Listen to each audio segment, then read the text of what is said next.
when I saw that. Keep crossing that line. I mean, that one is starting to get into, is that 2,500 or 3,500? Looks 25 to 3,000, somewhere in there. Okay.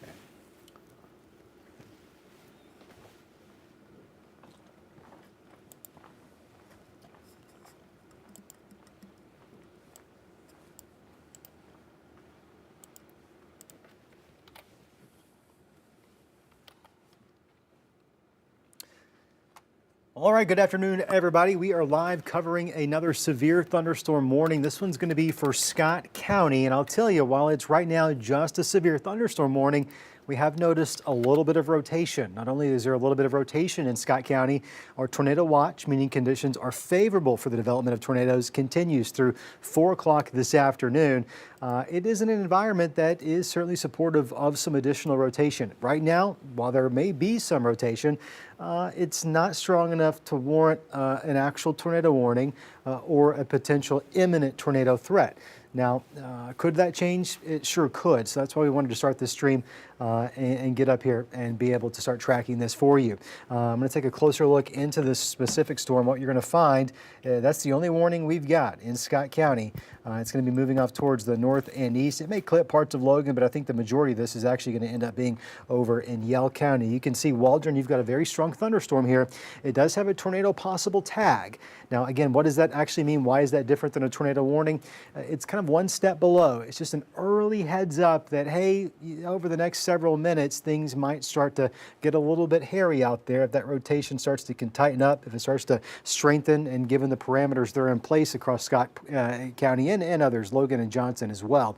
It does include Mena, Polk County. I know we have some loyal viewers there in Polk County. This is certainly going to impact you over the next couple of minutes, but the bulk of the activity has now moved into southern Scott County. You've probably got some heavy rain. You may even have a little bit of small hail mixing in here in Waldron. This all tracking towards the east-northeast. I want to do this with the current speed of this storm, probably at 50 to 55 miles an hour.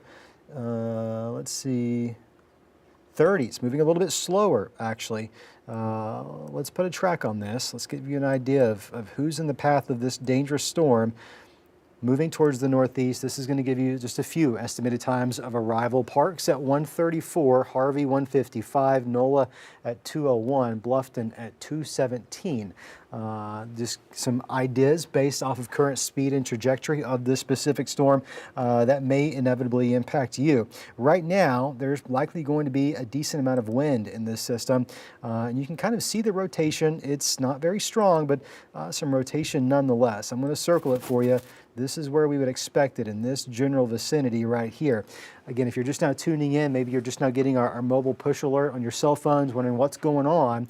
There's a severe thunderstorm that has a little bit of rotation in it. Now, it's not strong enough to prompt a tornado warning, so more than likely your sirens aren't going off. You don't necessarily need to be heading to your safe place just yet, but these are the moments where you might want to just be on the safe side, right?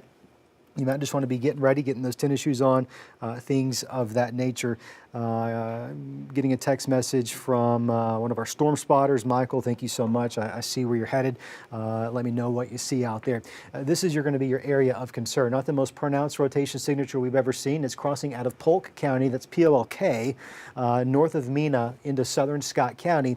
This generally tracking off towards the east-northeast. One of the reasons why there's a little bit of concern with this cell that kind of stands out more than others, we're kind of in the afternoon hours. We got a little bit more daytime heating. That's kind of jazzing up the atmosphere. And when that happens, we have a bit more storm fuel in the area. In addition to that, there's not been a whole lot of activity in this part of the state. So atmosphere somewhat untapped. All that fuel that was there this morning has only gotten greater as time has gone on. Weather Service out of Little Rock, when they issued this warning, they said, hey, this is kind of one of those situations that it could go from severe thunderstorm warning to tornado quickly.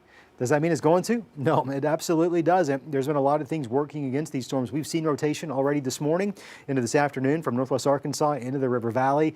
Saw a couple of wall clouds out there actually, but nothing has ever really gotten to the point where we had imminent tornado potential. So maybe this same storm will run up to those same barriers. But just in case it's not, wanted to be here for you as a place you can come for some no hype weather information, just to get you through the storm. This is the only concern we have at this moment area-wide. If you're just now joining us in Northwest Arkansas or East Oklahoma, we're not looking at anything in your neck of the woods. This is going to be the only signature that we're looking at right now. While we're waiting on some new scans, why don't we do this? Here's the warning. You're going to notice that it's going to be in effect until 1:45, so about 30 more minutes. 1-inch hail, 60-mile-per-hour winds, and we're going to be watching this area just to the south of Waldron where that lightning's on the uptick. We've got that notch, a little bit of inflow funneling into that system, providing a nice healthy updraft. You can see the lightning is an indicator of that. This is where our rotation would be. Now, you do have some heavy rain moving back into Logan County. It's all part of the same storm, but you're kind of on the downdraft side here, so I wouldn't necessarily, with what's being shown on radar at the moment, be too concerned with any rotation potential in Logan County. Now, your tornado watch does continue until 4 o'clock this afternoon, so a little more than 3 hours to go for that. I'll take some of that data off so you can get an idea of what's going on. There is some scattered light rain, even some thunderstorms back towards Mansfield, getting close into the Boonville area, and all this is tracking off towards the east-northeast, but it's this fella right here, this little booger, that's the one we're going to want to watch really closely over the next several minutes. A lot of lightning in that system, and while lightning in of itself isn't severe, it doesn't meet the severe weather threshold, warnings aren't dependent upon lightning or no lightning, it does tell us often that the storm is either strong or not. In the last 10 minutes, in that one cell alone, I'm counting 180 lightning strikes. That is a lot of lightning in a very small area, relatively speaking, in a short amount of time. Severe thunderstorm warning is continuing for Montgomery County, Polk County, and Scott County, and that's going to run until 1:45. You're going to see that warning start to look a little bit different over the next couple of minutes. 1-inch hail, that's the size of quarters, could be falling out of this storm, and some of that hail very well could be into the Waldron community right now. Rotation is going to be just to the south where we see it. Should there be actually something visible, that's where it would certainly be. Let's see here. I'm going to back up. If you're just now joining the stream, wondering what else is going on, we do have some scattered thunderstorms moving through Crawford, Franklin, southern Madison, even a couple in southeastern Washington and far northern Johnson County. None of that severe. It's certainly got some heavy rain at times, and it may even have some lightning and some thunder. It's not severe. We'll watch it just to be on the safe side. Really, our one concern is this guy right here that's moving through largely Scott County, although parts of that supercell are certainly extending into southern Logan County, not far from Boonville. Heck, even parts of southern Franklin County are getting some rain out of it. Let's watch this guy right here, Joshua. Do you see that just to the southeast of Greenwood? It's probably nothing, and given the proximity to this better convection to the south, it probably doesn't amount to anything at all, but I want to keep a second set of eyes on that exiting Sebastian into parts of Logan. Your real concern here is going to be now in the southern and eastern portions of Scott County. Let's take a look at our hail tracker. You can see an idea of where those hailstones may have fallen. Rich Mountain Community College, of course, going to be right here. Queen Wilhelmina State Park in northern Polk County. Probably saw a little bit of heavy rain, definitely, but maybe even some hail mixing in at times. And you can see the general trajectory of that hail core is probably going to fall just to the south of Waldron. Wouldn't be surprised if there's some small hail in Waldron, but it looks like the heaviest is likely going to track just to the south side of town there, and that's going to continue pushing off towards the east-northeast. I think Yell County is going to be next in line for this specific cell. I do want to show you the watches that we do have in effect. Watch is a little bit different than a warning, right? All a watch means is that conditions are going to be conducive for the development of severe weather. In this case, the potential for a quickly developing tornado is going to be there. Now, the watch has expired for all of Oklahoma and all of northwest Arkansas, a large chunk of the River Valley. In our viewing area, we only have these counties right here remaining in that tornado watch. And of course, it does extend further east into parts of the Little Rock area. And that's going to be the one of many watches that part of the state is going to see today. We'll go back to live Doppler radar one more time, or many more times. However many more times we need to get folks in Scott County through this. A lot of lightning. Boy, that is a booger of a cell.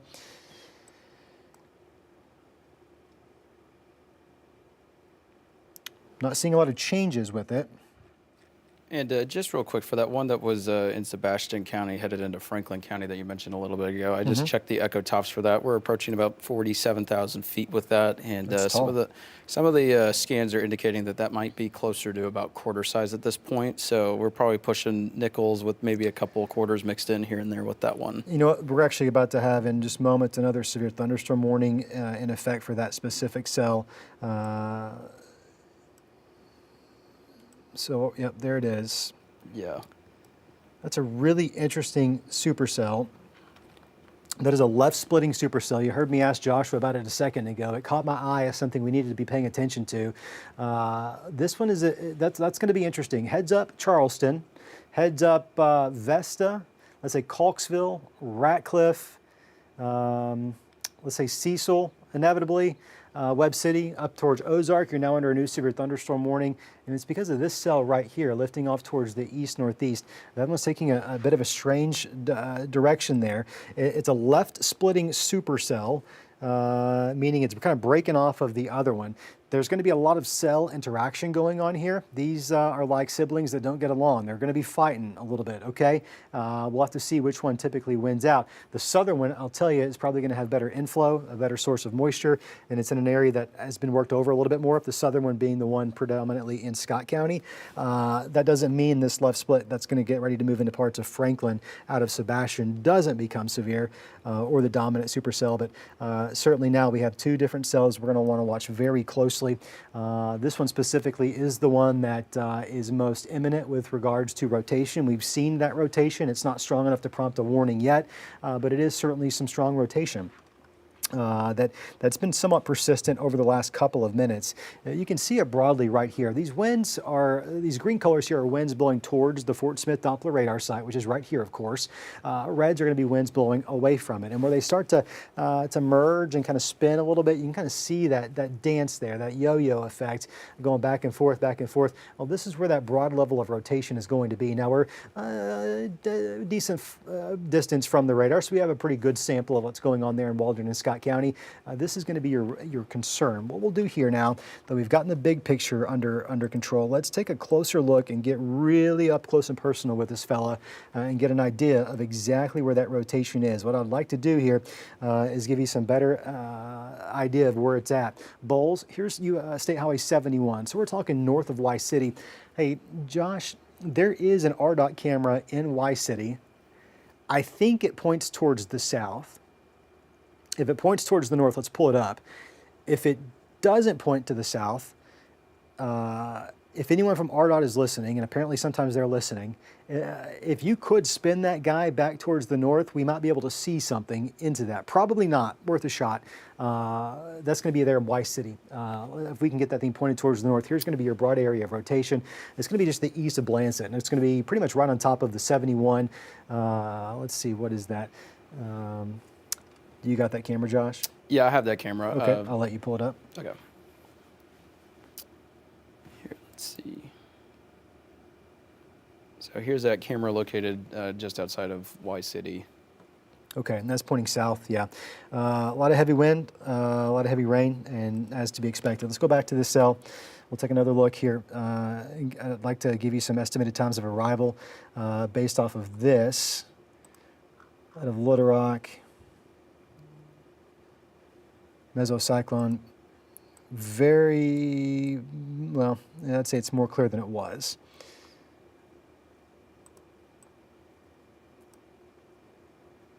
Still moving at 30 miles an hour.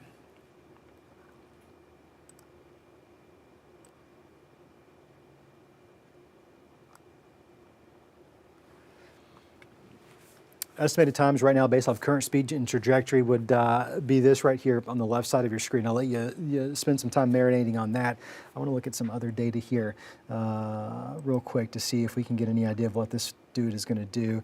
Did just get a new scan in. Let's go back to that. Parts of this storm, the area of concern, may clip far southeast Logan County.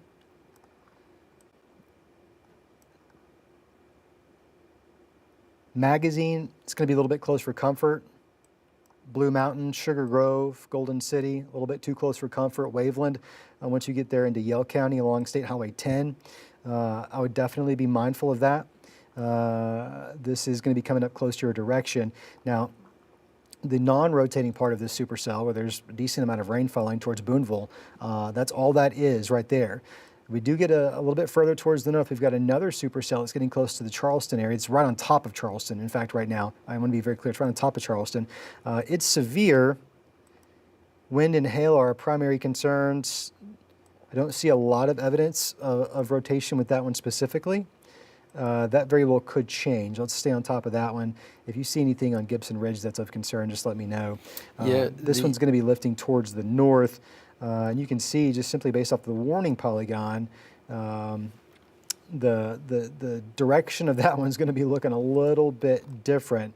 Weather Service has that prod currently moving northeast at about 60 miles per hour. It's moving a lot quicker than the one that's currently in Scott County. Yeah, there's no major updates with that one, but I am noticing that the tops are just getting a little bit taller. We're starting to see that hail size based off of radar is a little bit larger than it was just a little bit ago. Nothing significant in terms of a jump, but we're starting to see that this is trending a little bit larger each couple of scans in terms of that hail. So definitely something to keep in mind if you're in the community of Charleston, community of Branch, eventually community of Cecil. If you're in Cecil, probably now is the best time to get the car in the garage just to protect it from this hail. Radar's estimating still around quarters, maybe closer to $50, but given maybe that melting factor, it may not actually be translating to that at the ground level, but certainly seeing that it's starting to go up just a little bit each scan.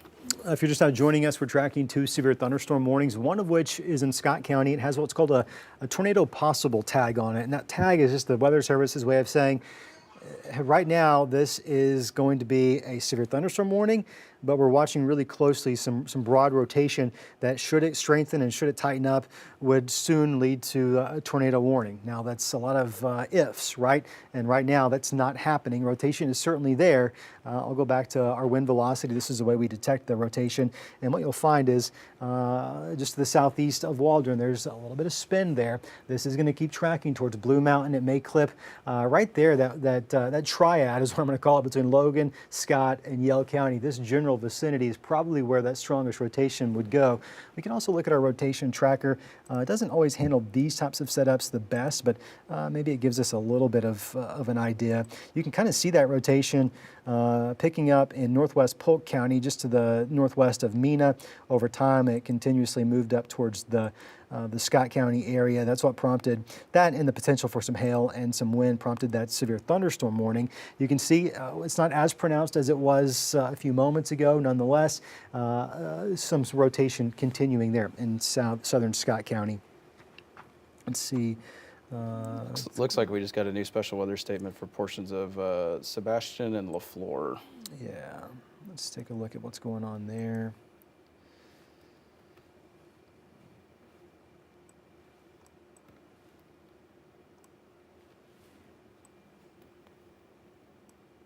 And it looks like it's wind gusts up to 40 miles an hour with penny-sized hail. That storm is moving to the northeast at around 50 miles an hour. This cell going through Charleston is really interesting to me in the fact that I think our hail is probably coming up. Check those storm tops again if you don't mind. I suspect what we're going to find is they're a little bit higher than they were. Our hail detector is really now keying in on some hail right here in downtown Charleston. This, of course, is a little bit delayed, so that hail course probably a little bit closer to the Branch area. Peter Pender, I would expect, is exactly right here along State Highway 41. I think that hail core now is probably a little bit closer to here, which means Etna is probably going to be next. You might avoid most of the hail in Branch. It's a little bit too close for comfort. That does put it in the Meg community before eventually moving closer to, let's say, Webb City, probably there on 23 South across the River Bridge. Let me do this. I'm going to point that Ozark camera back towards the south. Earlier we caught a nice wall cloud on that Ozark camera. Never was rotating, so it wasn't necessarily of a imminent concern, but a wall cloud nonetheless. Joshua, if you want to walk through max radar, I'm going to get that Ozark camera pointed in the right direction. Of course, that's going to be our Arkansas Valley electric camera. Right now it's pointed off towards the southeast. I need to move it just a little bit. You can just do it from right over there if you don't mind. Okay, so we're going to be... We could pull Joshua's mic up. You can just leave it up. All right, so... all good. So here's a look at what we've got. We're going to kind of just walk through these. So if you're just now tuning in and you're from Northwest Arkansas, there is nothing going on up to the north, just a couple of loud showers and thunderstorms up in Northwest Arkansas. The main concern is in the River Valley. I know there's going to be a lot of people asking, what about my community? The areas that are included in these warnings are Franklin County, of course, portions of Sebastian County. This does not include Fort Smith. It does not include necessarily Greenwood anymore, just because it's kind of clipping it in terms of that warning. But as you can see, it does not include Alma. It's well past that to the east. The other one that we're looking at is further to the south here, and that is going to be in Scott County. So that includes communities like Wise City, Parks, Waldron. So if you're watching from Fort Smith, it's not including you. Alma, it's not including you. This is including portions of Scott County, Franklin County, and portions of Sebastian County. The main storm that we've been watching is, of course, this one that is just to the south and east of Waldron and to the northwest of Parks. That storm has had a history of showing signs of rotation. Now, there hasn't been any tornado warnings with it. There hasn't been any immediate risk of a tornado with it. When we start to see these little rotating updrafts, we notice it. We want to get ahead of it just because we do have an environment that is suitable for the development of maybe a tornado or two. Thankfully, we haven't really reached those levels yet, but because we have that risk, when we see these little inflow notches, when we see these little signs of rotation, it's something that we want to keep an eye on just to let you know and let you have the earliest warning in the event that something like this were to go tornadic. But fortunately, right now, no immediate signs of a tornado. The other thing we're looking at, too, with these spinning updrafts is signs of rotation don't necessarily always mean tornado. While there is a risk for it, it can also indicate if the hail sizes are increasing with these storms. So when we're looking at these storms, there's also a little bit of a hail factor that we're looking at. So if it's not an immediate tornado risk, we'll have to be watching to see if maybe it is a indication that those winds and those hail cores are going up there as well. And right now, it looks like the most concerning hail core is, of course, that one that's in portions of Franklin and Sebastian County near the community of Charleston. And Scott, I've been looking at that behind the scenes here. Over the last little bit, it looks like maybe this one may be undergoing some type of recycling just because those hail sizes are not as impressive as they were the last scan. But just out of sight of caution, we've seen this all morning with a couple of these storms that got a hail core that was rather considerable, like this one, where it will undergo a weakening phase and it will come back and it will be just as strong. So this may be something we have to watch that would potentially recycle headed up towards the community of Ozark. Yeah, I think so. I think that trajectory certainly takes it that direction. Did get a report of some brief hail there in Charleston. The hail core itself is probably a little bit closer, let's say, it's probably closer to Peter Pender.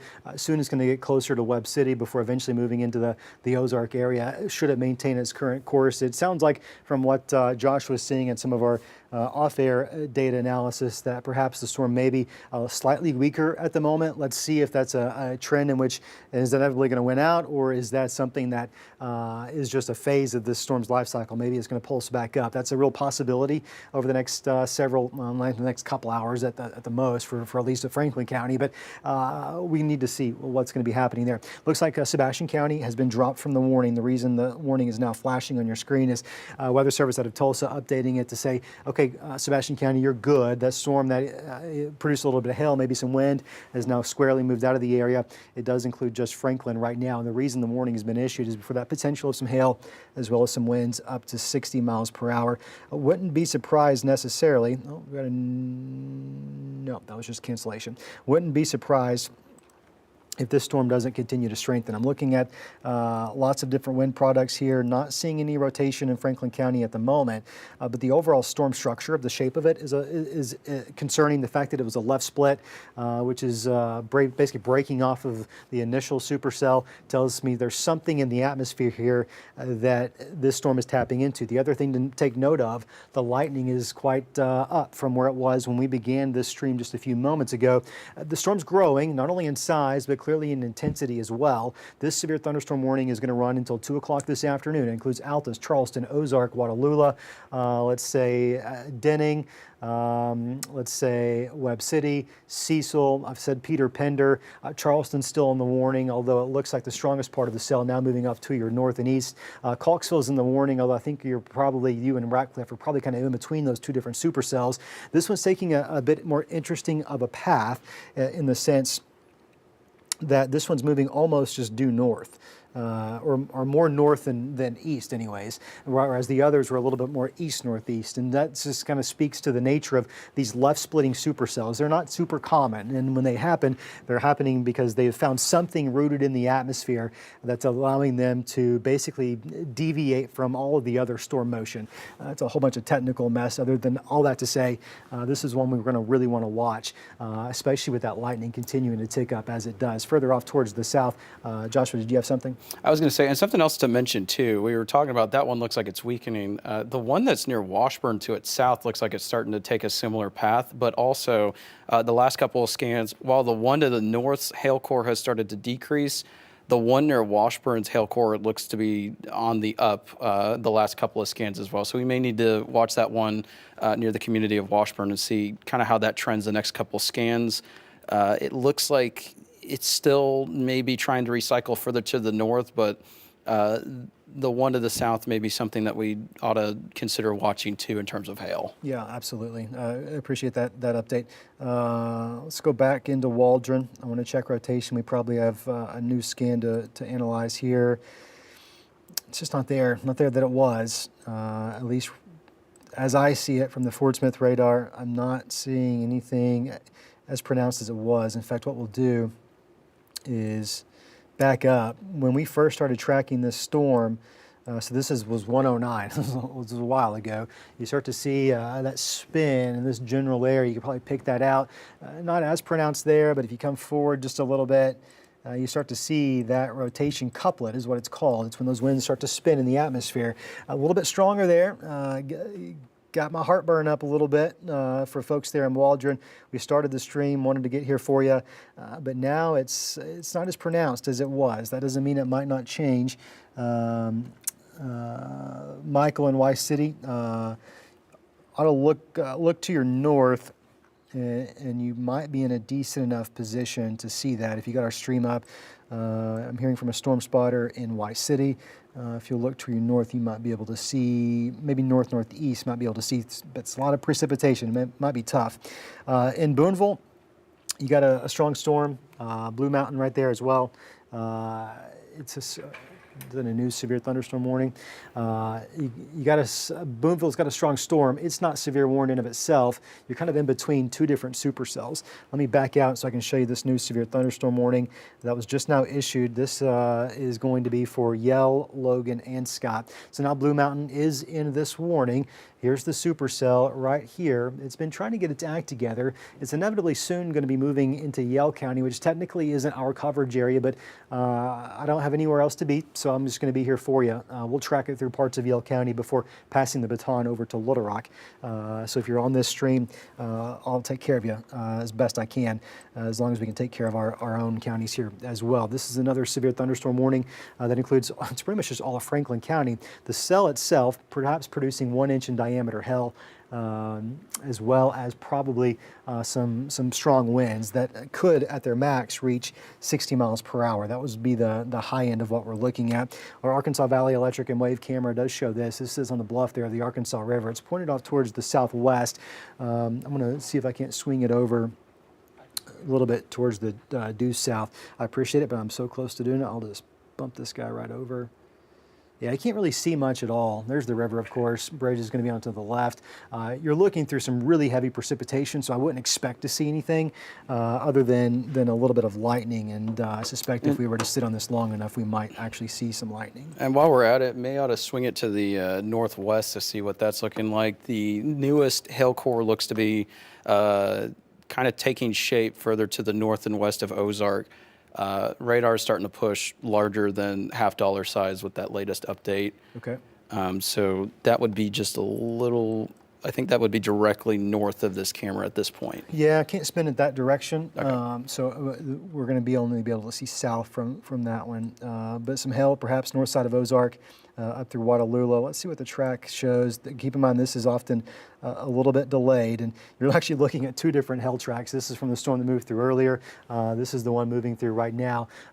Maybe look at some of those RDOT cameras. There's a few along I-40 there in Franklin County that may be helpful in pinpointing exactly what's going on. I suspect it's slow going between, let's say, Mulberry PV and over towards, let's say, the Altus Whitaker Village exit. If you have plans out there, you might want to just be mindful of this storm. It wouldn't hurt to give it a few minutes. We'll take another look back in the hail of this storm in parts of Scott County. And there's certainly going to be a little bit of hail there as well. Maybe it's a little bit on the smaller side. That could be some good news for us. Wind's going to be our other concern. We'll take a look at winds, and I don't think it's very impressive of a signature, but we'll look at it anyways. Still not finding it's much in the way of intense or tight rotation. That gives me a little bit of comfort for at least the time being. We'll track it out. This new specific warning is going to run until 2:15 this afternoon. Of course, that does extend into parts of Yell County as well. So Danville looks like the warning does partly clip you with that specific new warning there. Back this up. Take a look at some of the winds. How fast are they blowing? At radar level, 35, 28. Could be a little bit higher at the ground, but overall that's could be worse, right? I could look at it a little bit differently here, and you're going to get a pretty similar presentation there. No rotation in this Franklin County cell, not that I'm seeing, at least at this moment.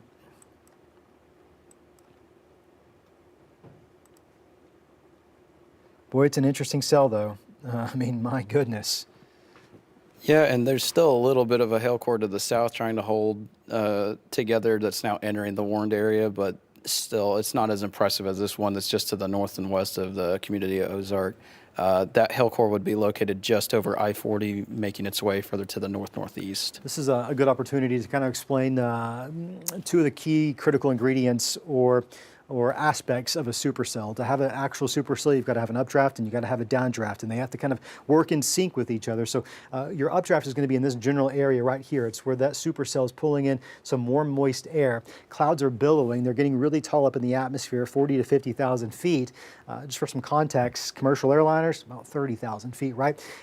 It lifts up those raindrops. They get congested 40,000 feet up into the sky, and they start to freeze, and that, of course, starts the process of hail.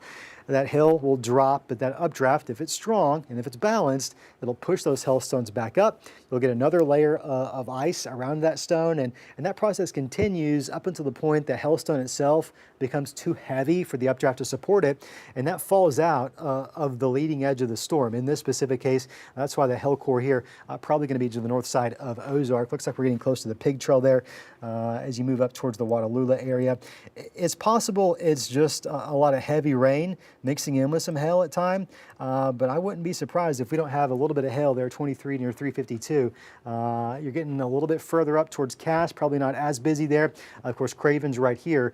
Of course, Mulberry, Pleasant View over towards this part of the area. I wouldn't expect much in the way of hail, but you probably had some heavy rain move through the area over the last couple of minutes. That's pushing off towards the east, and you should get a bit of a break for at least a little bit there. Certainly a strong storm in Ozark. I'll go back to the camera. I'm only going to spend a second here because you can't see a darn thing. It's raining so heavily, and you might even have a little bit of hail mixing in with this as well. Typically, you'd see that 23 highway, the beautiful bridge there, and then, of course, the Lock and Dam over in the distance, but not seeing anything at the moment. Just because it's just blinding, heavy rain. Those are our two storms that have warnings on them in our viewing area. I go up into southern LaFleur. There is a strong thunderstorm, but nothing severe, just to the north of Smithville there. A lot of lightning with it, goodness gracious. It's torrential downpours south of Heavener, way south of Heavener. It's this warning here that we're really going to be focused in on for that potential of perhaps something trying to get together and rotate. Let's see if rotation's any different than it was. And it's not. That's good. I love to pass along good news. Don't get to do that a lot in this job, but today, at least for this moment, I can assure you that we're not finding any significant rotation in that Scott County storm. We'll put another track on it just in case you're just now getting to us.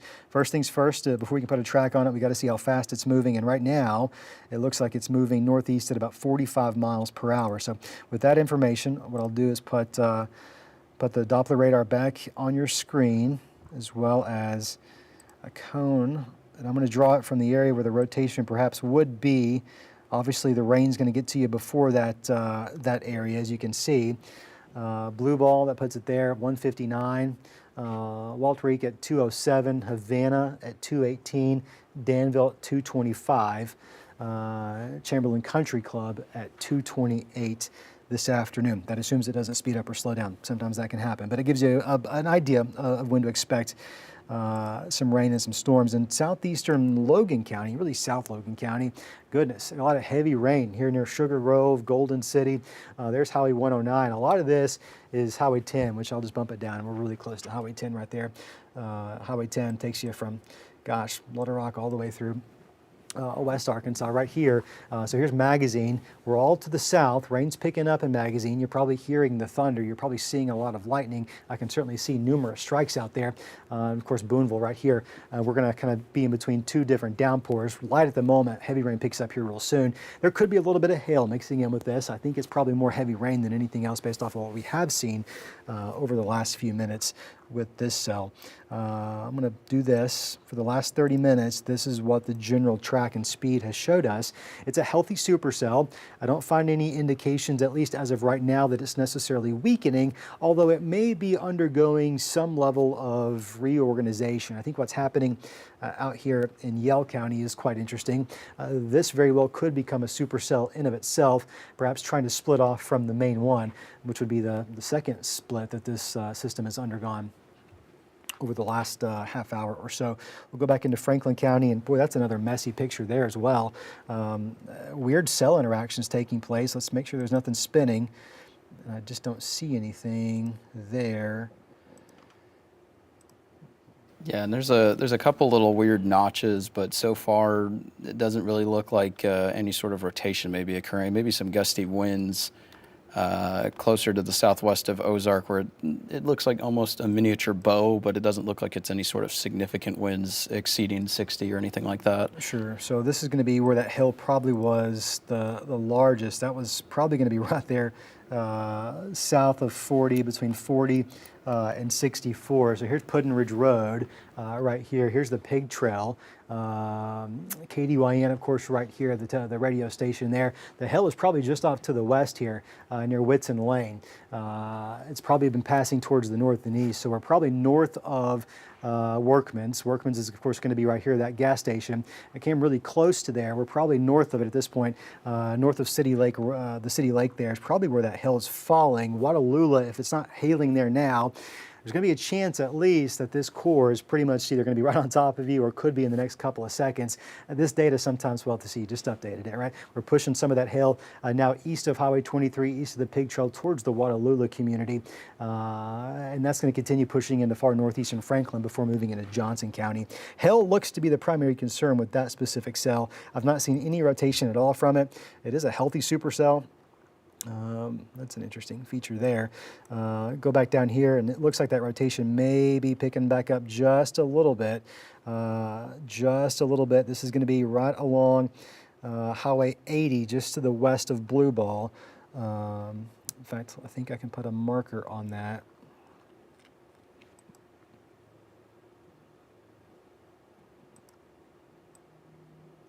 About 8-9 miles, a little bit of rotation there. Is just because there's rotation, though, doesn't necessarily mean a tornado is imminent.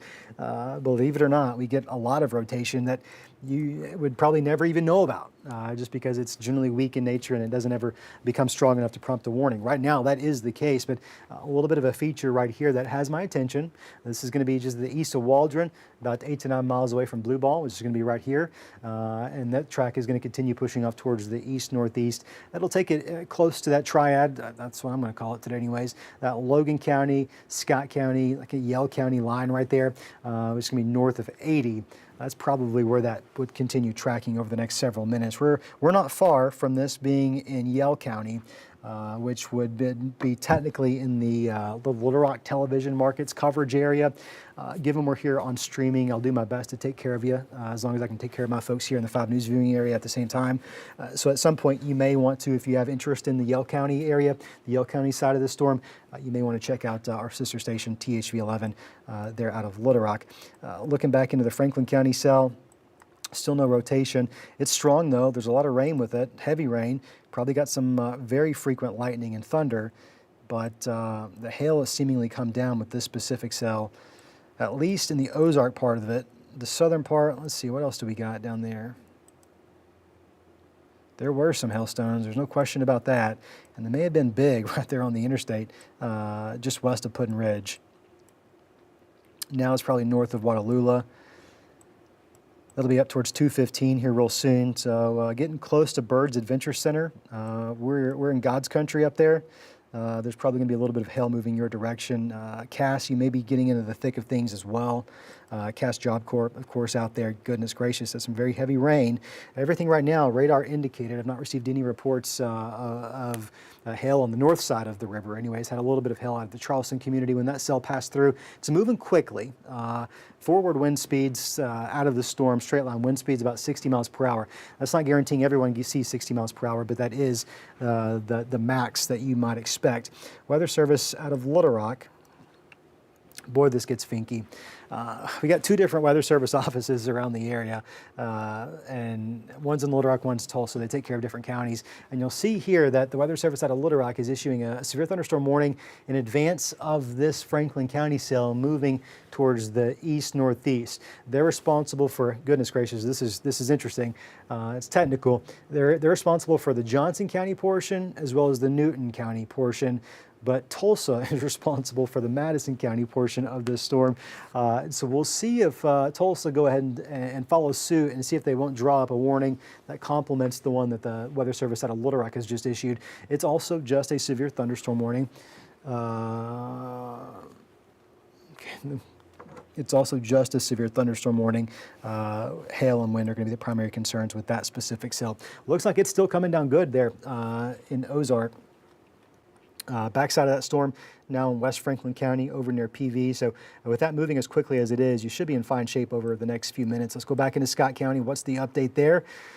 The update there is we are still seeing some very light rotation. It would be right here if there were any areas to be concerned with at all. Let's go in closer, see if I can give you a little more information with regards to exactly where that is. Maybe I can give you some additional streets. It sure looks like I sure can. This is going to be above CC Camp Drive, County Road 124, County Road 856, River Ridge Road, right along Highway 80, Cold Springs Road. This is going to be your area of concern. It's not tornado warned at the moment. It certainly could be at any moment. The environment that it's moving into would potentially support some increased rotation. That's for the reason the tornado watch for Johnson, Logan, and Scott County, as well as a good majority of central Arkansas, continues over the next at least couple of hours. Looks like we can say about a little more than 2 hours. It's set to expire at 4 o'clock this afternoon. I want to show you that Ozark camera. Looks like things are maybe starting to let up enough that we can see a little bit on the backside of that cell. We're looking off towards the south. Looks like the Weather Service out of Tulsa has gone ahead and issued that complimentary warning, which would include Madison County. So heads up, folks, in Madison County, that cell is moving your direction out of northern Franklin, and it is going to certainly clip parts of Johnson County as well. Here it is. Radar indicated winds up to 60 miles per hour. You're probably going to get some torrential rain. About 1 inch in hail is going to be the top side of the cell. So here's where we're at with this. I'm not going to go anywhere. We got warnings. We're going to be here. That's our commitment to you. If you're wondering what's going on, we've got some severe thunderstorm warnings, and right now That's it. These could potentially become tornado warnings at some point. They could, and that's why we don't want to go anywhere. So I don't want you at home to mistake our presence here, that we're expecting a lot more tornado concerns. For many of us, the window is going to close in about 2 to 3 hours, right? But we do want to be a source of comfort and a place you can find some no-hype information. My goal with this stream is to make it as absolutely boring as possible. I want it to be factual and information that's helpful to you, and nothing more than that. So if you're seeing us here and you're thinking, oh goodness, we got some more doozies, well, we certainly have some strong storms, and we'll track those for you. We'll hope to keep you ahead of them. But right now we're looking at hail and wind, our primary concerns. We watch for some rotation. We've seen some rotation in Scott County. At the moment, though, that is not what's happening with that cell. It's getting messy down here. When that cell first started moving through, it was kind of out there isolated, a little bit by itself, right? And when those cells are by themselves, we call them discrete cells. They have all of the energy and all the available resources in the atmosphere around them to grow and become stronger and rotate if the ingredients support it. And now that it's getting a little bit more messy, there's some scattered showers out ahead of it, probably kind of cutting off some of that inflow, which is that wind from the south, that healthy, moisture-rich air. Without that clear inflow into it, it's a little bit more disorganized. With that said, we got a severe thunderstorm warning in effect for Madison County. It includes St. Paul, Pettigrew. I don't think it includes Huntsville. I think we're going to be just to the south of the Huntsville area. Let's see here. Yeah, it's just to the south of Huntsville. Okay. But by ways, for sure. Venus, Boston, certainly in this warning. We'll go a little bit closer here. There you can see St. Paul. This is going to be Purdy, of course, as well. Wharton is included in this warning. Hail and wind and some frequent lightning, frequent thunder. You're going to hear it. It's probably going to get a little bit loud out there for a lot of us. And some good old soaking rain. It's going to come down kind of quickly as well. Let's go back over to the Weather Service and Little Rock. What are they saying here? I want to make sure I don't miss anything. They are issuing tornado warnings for north central Arkansas, and I'll tell you, every time I see that come across my screen, my stomach drops a little bit, but it's out of our viewing area, and we're okay. We're okay for right now. Let's bring Joshua back into this. Joshua, storm tops on these cells, what are you seeing? Yeah, and most of the storms that are warned at the moment, so the one that is located near St. Paul, we're looking at tops roughly around 45,000 feet at the moment with that one, and that's the one that's in Madison County. Now, Okay. moving down to the south in Franklin County, some of those tops are right around the 42 to 45,000 mark as well.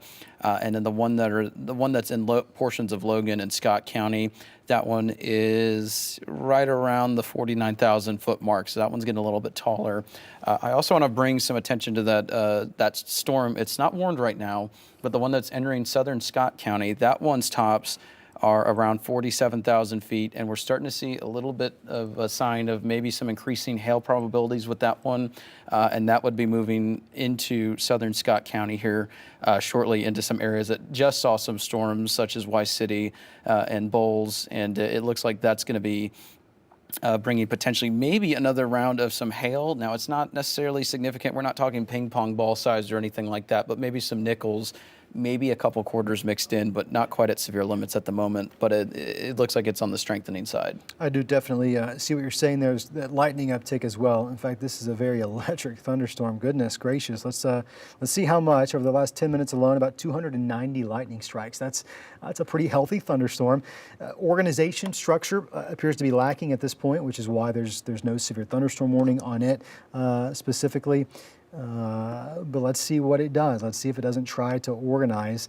Let's do just an area-wide reset. Let's start from top to bottom. If you're just now tuning in Northwest Arkansas, we're quiet and dry, and we're probably going to be for the rest of the evening. Can't rule out some additional development, but I'll tell you, the bulk of the activity is now going to be pushing off towards the east, as expected going into the afternoon. We knew that once that sun kind of jazzed up the atmosphere, added some more storm fuel, these thunderstorms could redevelop, or in some cases just develop, and that's seemingly what has happened out there. In LaFleur County, we've got some additional spotty showers and thunderstorms out there. Right now, no concern with those. They're spotty, they're brief, not an issue.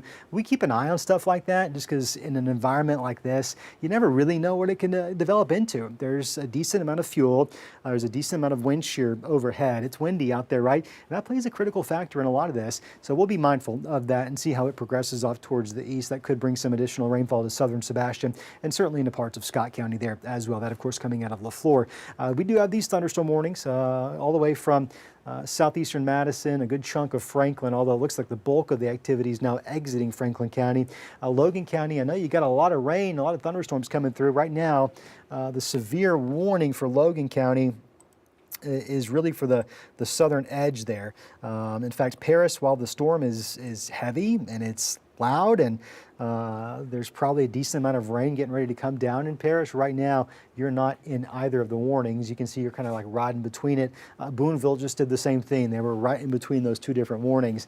And so you can expect some good rain, some soaking rain, probably even some gusty winds. But at the moment, I'm not expecting anything to come of this. That could change, so we'll keep an eye on it. All of this is moving off towards the east-northeast. So heads up Clarksville. You are going to have a strong thunderstorm, another one moving your direction over the next few minutes. Looks like the severe thunderstorm warning for a good chunk of Franklin County has been canceled. I don't know what this fella's doing, but I guess we'll have to watch that one too. Just add it to the list. Strong storm is going to move back into the Clarksville area over the next several minutes, and it very well could be capable of some additional heavy rain, some lightning, some thunder, hail, and wind. Right now, that's going to be the primary concern with that specific cell. I'm going to look at rotation on this just to make sure. No, we're in fine shape there. No rotation. Go back and check on that rotation that we had been seeing at times in Scott County. It looks like, fortunately, that may have decreased even further. It was increasingly unimpressive, which is great news. Goodness gracious, we need that. I think Josh was exactly right. I think it's less organized than it once was. Doesn't mean it might not change, so we'll ride this thing out till the warning expires. We'll get this thing over into at least Yale County proper before passing the baton down to Little Rock. At that point, that would just leave us with this Madison County, northern Franklin, northern Johnson County warning. It has been moving a little bit quicker. This specific cell here moving off towards the northeast at about 60 miles per hour. So it's been racing. In fact, just a few moments ago, I feel like that was the same cell that was producing some hail in southern Franklin County, and now we're already tracking it up into Madison County. So it shouldn't be too much of a problem for us much longer. At that point, Pettigrew, Reading, Kingston, Boston, Witter, Combs, St. Paul included in the path of that storm. That's why you were under this severe thunderstorm warning technically until 2:30. So got a ways to go. I wouldn't be surprised at all if it doesn't move out of the warned area and we're allowed to let our guard back down in that part of the area. That's it right now. We'll walk you through this. Let's look at a couple of different things for us for the rest of the afternoon. We are under at least some level of severe weather. Now, this is continuously shifting off towards the south and east, and that's as our cold front clears the area. As that cold front clears the area, our atmosphere is stabilizing, and that's a good thing. As the atmosphere stabilizes the rest of the evening, our threat for tonight will subside. Will we have to probably be on guard again tomorrow? Yeah, probably so. But I'm taking this thing one day at a time. It's going to be a long week. Otherwise, we still maintain this level 3 potential. This is a map not produced by us. This is a map produced by the top scientist at the Storm Prediction Center out of Tulsa. And certainly the further east you go in Arkansas today, the higher probabilities of seeing some severe weather. That's why a lot of these storms, as you find them racing off towards the east, they're a little bit stronger. We've had more warnings in the eastern portions of our viewing area than, let's say, our Oklahoma counties, and that's just given the fact that you get a little bit of distance between, let's say, us and these storms, and they really start to tap into more favorable wind shear, a lot of wind shear. In fact, more favorable storm fuel. There's a rare, and it's a rare, level 5 out of 5 potential of tornadoes today, and we're talking extreme, long-track, violent tornadoes. Those are 3 words that I purposely, actively avoid saying in weather coverage, but that's just the truth of today's setup from Little Rock towards Pine Bluff, Jonesboro, and back into South Arkansas. It's certainly going to be a long afternoon and evening for those folks. Thankfully for us, and I count our blessings, our situation isn't that severe today. Doesn't mean we might not have a couple of bad storms. That's going to be a real possibility for us, and that's why the tornado watch continues in effect for Johnson, Logan, and Scott counties. Technically, that's set to expire at 4 o'clock this afternoon. It's got a couple more hours to go. I think at that point the front is certainly going to be in that area where we are going to be able to let our hair down. And I don't have much hair to let down, but I'm going to let it down anyways. We'll let it down and relax for the rest of the evening. We'll turn our attention to the forecast for tomorrow going into the next several days. Looks like there might have done some warning maintenance in that southern portion. No, it looks like there's a new additional warning. This is going to be for Yell County, parts of eastern Logan County. It's going to extend into Pope County and a very small sliver of Johnson County. This warning set to expire 2/45. It includes Dardanelle, Dover, London, Russellville. If you have any college students of interest there at Arkansas Tech in Russellville, you might want to give them a heads up. This is going to be some potentially large hail moving through Yell County, eastern Logan County. Here's Shoal Creek right here. A clip of it is going to be in effect for far eastern Johnson County. So Knoxville, heads up, that storm could be coming close to you. 1.5 inches in diameter. That is ping pong size hail. You don't get ping pong size hail without a really strong, healthy updraft, and that may very well be what's happening there. That'll eventually push near the nuclear plant, the Cloudmaker there on I-40. I know you look to the right there if you're traveling east anyways.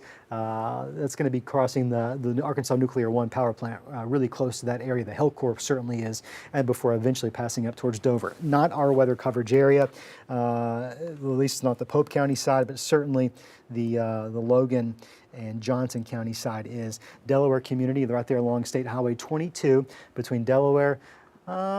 We probably ought to say Subiaco just to be on the safe side, but Shoal Creek certainly included in this warning. There's actually a couple, but different parts of the actual supercell responsible for different aspects that we're concerned with this afternoon. You can see things are getting messy out there. We're not finding as much clearly defined supercells. What's happening right now, there's probably 3 different cells that are fighting each other. And right now, as they're fighting each other, they're preventing each other from likely becoming tornadic. At one point, inevitably, as these storms pass off towards the east, one of them's going to win, and we're going to start to see rotation. I think with this specific cell that's getting ready to come out of Yell County, it's very strong. It's probably going to dump some large hail along I-40, let's say between Knoxville and Russellville. If you live anywhere between Knoxville and Russellville, the London community, Delaware community, get ready for some hailstones. Weather Service with this specific warning indicating it could be as large as ping pong size. Let's see what we've got. That's delayed, and we always know it is, but you can kind of get a general idea of the track that it's going to take. It's going to cross maybe just to the west side of Lake Dardanelle. Here it is. So here's Knoxville. Here's going to be Delaware. Here's Shoal Creek, just for some context of where we're looking at. That track is going to continue pumping up that hill pretty much right over Lake Dardanelle, crossing over into Dover. Heads up, folks that live anywhere along Highway 7 between Russellville and Dover. Notice we do get some folks that can pick up our signal from there in Dover and Russellville. And for you folks, we'll see if we can't take care of you as well. You're really technically in that Little Rock market, but we want to make sure we're as helpful as we can be. That supercell moving out of Franklin County almost entirely. There's a little bit of rain probably continuing near Altus, west side of Ozark, Watalula. Things are tapering off there, and then we should be quiet for at least a little bit longer. We'll need to watch some of that additional scattered shower development back off towards Fort Smith, Waldron, Salisaw, and Muldrow. Waldron, that cell that Joshua was talking about that was moving your direction. Let me do this. Let me take all that junk off.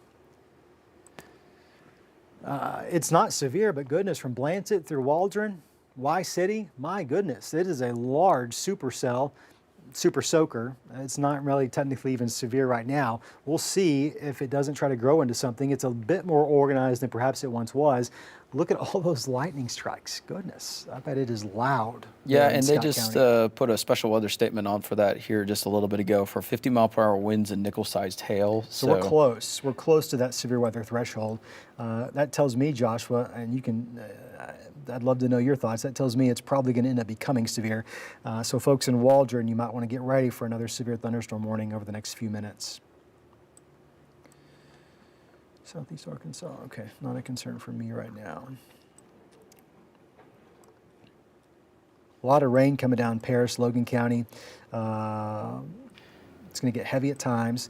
Clarksville, I really want you folks to know that what's coming through Coal Hill and Hartman right now, right along 64 and 40. It's not severe, but gosh, it's going to get pretty windy out there. It's going to get wet. There may be some small hail mixing in at times. It may start to get a little hairy, but right now it's not technically severe. With that said, it's going to be a soaker. Travel is going to be an issue. Visibility is probably going to be reduced just given the fact that we've got some heavy rain. There's a lot of moisture out in the air. You feel that humidity today? Goodness, it's high. You add that and a little bit of a blowing wind with some of these storms, and you're probably going to see some visibility reduced there as well. Joshua, anything to note?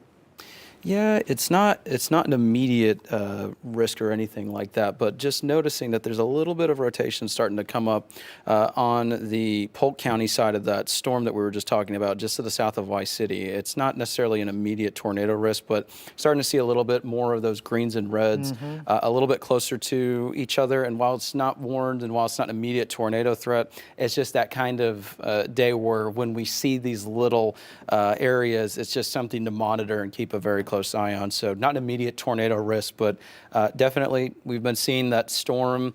It's not the most impressive in terms of organization, but now that we're starting to see it trying to get its act together, this might be something that we want to watch, especially because this is headed into some of those communities that saw some of that hail and gusty winds earlier. So not fully in the clear yet. This one's tracking into there. It doesn't necessarily mean a tornado risk, but it's just something that we're going to need to be keeping a close eye on just because, you know, the environment's there. It's just something we're going to watch, not to overhype it. This may end up not being anything, but when we see these little signatures, it's just something we want to know. Yeah, I want to give folks as early as a heads up as possible. Really, our focus is going to be this cluster of thunderstorms, largely in the River Valley. Things are really quiet in northwest Arkansas. Air is starting to stabilize, and that's some good news for us. Now, we may have to look at some more storms tomorrow, but we'll deal with that as it comes. Here's our concern. Largest hailstones are probably going to be falling here in eastern Logan County, getting near the Delaware community, if not right on top of the Delaware community, moving over towards London. That's going to cross Interstate 40. You could have ping-pong-sized hail coming out of this storm right here. Now, back behind it, there's a bit of a different cell from Paris towards the south, encompassing a large majority of Logan County over towards Morrison's Bluff. Roseville perhaps included in that. Well, Roseville's probably fine now, or will be soon. This is some heavy rain. I know there's a lot of lightning and thunder, and it may be giving you some concern and maybe making you a little nervous, but right now it's just a good old-fashioned thunder shower, and that's about it. This cell coming out of really LaFleur County, now primarily in Polk and Scott County, it's not technically severe. This is an old polygon right here. You see it, it's old. In fact, it'll probably fall off here really soon or they'll cancel it or something. It's possible, though, that this specific cell getting ready to move back on top of Waldron may need a new warning in of itself. They're telling us right now that it's just right below that severe weather threshold. If it continues growing at the rate that it has been, then you know, maybe things are a little bit different. Josh is right. There is a little bit of weak spin there, not far from Y City. It's not as organized as it should have. It would need to be to prompt a tornado warning. Let's watch it. Let's be on the safe side. Brand new information I want to pass along to you. We have some new watches to pass along. I knew this was going to happen, and this is not necessarily super relevant to today, but this is really the first day of what is going to be a very active weather pattern. And that doesn't mean everybody gets storms. It doesn't mean there's going to be bad weather every day. There will be chances every day. Let's be clear about that. And it doesn't mean that it's going to be all day constant washout. But by the time when we get to the end of the week, certainly Friday and Saturday especially, we're going to be looking at a decent amount of rain. So what the Weather Service has done, we already had a flood watch for Franklin, for Johnson, Logan, Scott County. The Weather Service out of Tulsa has gone ahead and filled in the rest of the counties, given the fact that we are expecting several consecutive inches of rain between now and when things wrap up come Sunday. You'll probably start to get that on your phones. If you don't have the 5 News app on your phone, it'll give you watches and warnings. It's a pretty good tool out there to keep you ahead of the storm, and we'll probably end up seeing more of those in the moments to come. In fact, it looks like we're clearing some warnings, perhaps. Canceled the severe thunderstorm warning for Franklin. Looks like there's still a bit of a shower north of Ozark, not a concern to us. East Madison County, let's come back into this one. You're on the backside of it. You're almost done. Here's Venus. A lot of lightning, a lot of thunder there. Beautiful area. That's going to be pushing into Newton County. Some of it may try to stretch into part of Carroll. 1-inch hail, 60-mile-per-hour winds. We're probably falling below that if we're being real honest. I'm not seeing much of a signal on that. Could be some small hail mixing in. It's definitely windy. There's no question about that. I'm not sure we're meeting that 60-mile-per-hour threshold based off some of the radar data I've seen. Not to say it might not get a little bit different over the next few minutes, but somewhat of a weaker wind signature, although that may have come up just a little bit. Let's take a look. Yeah, that's close to 60. Now, keep in mind, that's at radar level, and we're a ways from the radar at this point. This is coming out of Fort Smith, so if you're looking way up in the radar level at the beam height, we're probably close. We're actually meeting that threshold right there, and that's likely why that wind warning, I should say, is still in effect. If it falls below that, it'll probably be canceled early or just allowed to expire when it is set to expire, which I've already forgotten. Is 2:30. It's tough to keep track of all these warnings and their different expiration times, especially when you've had as many as we have had today. Not that there's been a whole lot, but there's certainly been a handful of some storms that we've followed really closely. A lot of this really is pushing into the eastern portions of our viewing area. You'll notice we've got these two severe thunderstorm warnings in Logan, Johnson, Scott, extending into Pope and Yell, and then we've got this one that we just looked at in Madison County. Soon that one's not going to be a concern for us. Heavy rain, heavy thunder in Clarksville, in Johnson County from Hartman through Coal Hill, but right now that's likely going to be it. Let's take a closer look, see what's going on there. Just because it's not severe doesn't mean we don't have to give it some attention. Hagerville, you're probably going to be getting in on some good rain, some soaking rain here real soon. Spadra, of course, Knoxville, we've been talking about Knoxville a little bit. Holman, Lamar, Ludwig, right up and down 123. Probably going to get some good rain over the next several minutes. Right now, though, it's all it looks to be. Some rain and perhaps a little bit of hail. The primary hail core, though, is for this other storm that's almost entirely moved into Pope County. Probably have some large hail falling right there near London. Delaware communities, that's where we're going to find the strongest part of this specific cell as it continues to track towards the east-northeast. It's still going to have some rain behind it. You're going to have to deal with that heavy rain and the frequent lightning and thunder and some breezy winds at times, but at least the hail itself should be crossing I-40 in the next 5 minutes or so, and that'll be continuing to track up towards the Dover community. And that's certainly not showing any signs of weakening. That one may be the strongest one we've seen so far. I don't see any rotation at the moment with it. You can see the overall hail track, though, brought a lot of that hail right over Lake Dardanelle. You get right on the Delaware community, London, right before you get to Russellville. Of course, here's going to be Knoxville along I-40, and that continued pushing off towards the north. This is a little bit behind, right? We don't use this necessarily as a real-time track, but it does give us a path of where those hailstones did fall, and it gives us an idea of where they could be going. Looks like we got a new special weather statement for a large majority of this system, which tells me they're probably going to allow the warning to expire. Special weather statement, it's just still a step below severe thunderstorm warning. Joshua. Yeah, and we got that new special weather statement, and looking to see up to 50-mile-per-hour winds, and again, nickel-sized hail. So this is similar to that one that we saw down to the south near Waldron, and that is, of course, moving through portions of Johnson County. When I was looking at some of the hail core, it looks like the most significant portion of this has crossed over into Pope County, so that's some good news there. With that, as it's starting to leave our area, still keeping a very close eye on this one in Scott County. When we were talking about that little area of rotation earlier, there's still a little bit of some elevated broad rotation, but it looks like this one may be fighting against the most southern portion of itself, and it looks like it's starting to kind of take away some of that energy. It looked like it was trying to get its act together, but it's looking a little bit sloppier over the last scan, so still not quite at severe levels. That's, of course, the storm that's in southern Scott County. No severe thunderstorm warning with that one, but again, keeping a very close eye on that. But the good news is that rotation that we were mentioning earlier, it looks like it may be undergoing a recycling phase, or it may be having some cell interaction with the tail end Charlie of that storm, where it's kind of depriving it of some of that wind and energy that's trying to feed off of. But otherwise, right now, portions of Logan County, Johnson County, just lots of heavy rainfall. We're starting to see some of those warnings that we had pushing out of our area or being replaced with special weather statements. Of course, that is a step down from a severe thunderstorm warning, and that's always a good thing. It doesn't mean that this is, 100% clear to be outside. Keep in mind, even if it's not warned anymore, there is still a prolific amount of lightning with this system. So there's going to be lots of lightning with it. It's going to be loud. Even if it's not warned, don't worry. Of course, keeping a very close eye on it. But the good news is if we're not necessarily talking about your community a whole lot, that's usually a good sign here. So a couple warnings still to go. We'll get through this. We'll get you through this as well. There's a lot of loud activity, but the good news is it could be a lot worse.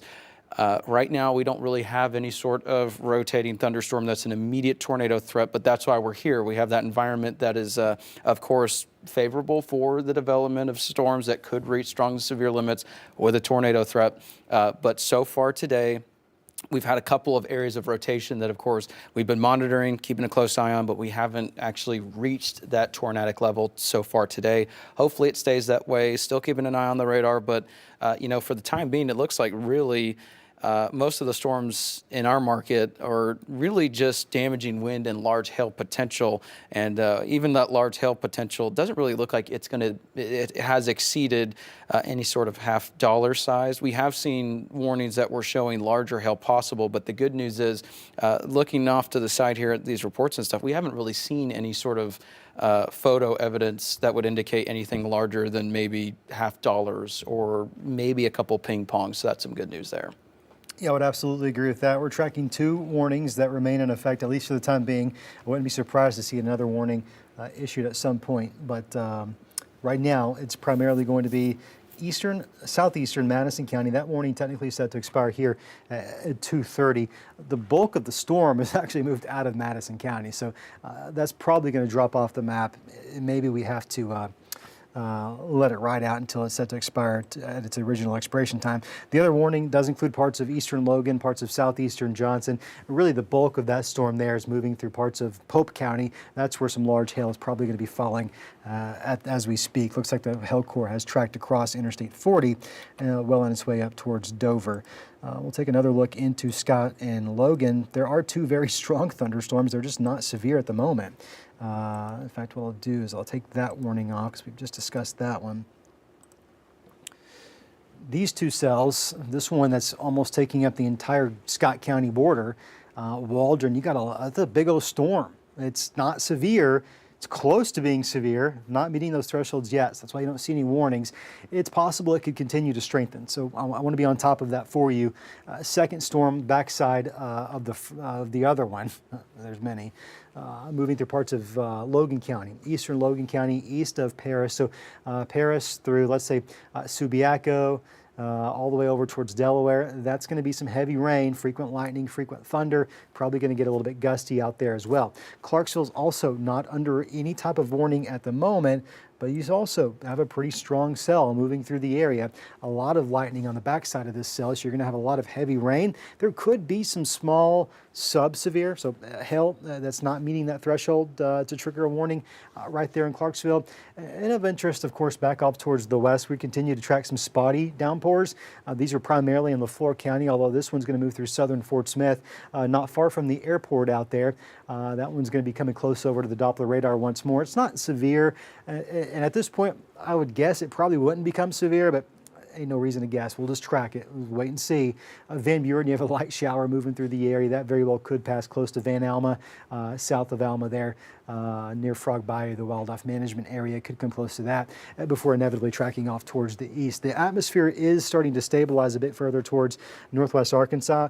You may not have heard us talk about northwest Arkansas a lot over the last few minutes, with the exception of Madison County. And the reason why, ain't a lot going on. Got a couple of spotty showers moving out of Adair County in northeast Oklahoma, now into west Washington County, but they're really light spotty showers, nothing more than that. So we're going to be in fine shape there the rest of the evening. It really looks like if there is going to be a continued severe weather threat over the next 2 hours, as we expect there potentially could be, it's going to be where we're seeing storms right now. That's probably where we would expect those. That's why that tornado watch by the Storm Protection Center still includes Johnson, Logan, and Scott County. There's a lot of lightning out there and continues to come up. Not necessarily surprising. The reason it's not, we know that the environment there is just much more favorable for severe storms, and that's going to support these thunderstorms developing nice updrafts, and they're going to get strong. The lightning is going to increase, and we'll have to track for any other potential impacts. Right now, for us locally, the primary concern has been hail and wind. At times, we've seen some light rotation. I got a little pit in my stomach for Scott County earlier. Thankfully, we avoided it, but right now we're in good shape. Look at all that lightning, almost 900 strikes in the last 10 minutes alone. Oh, it's up to 900 now.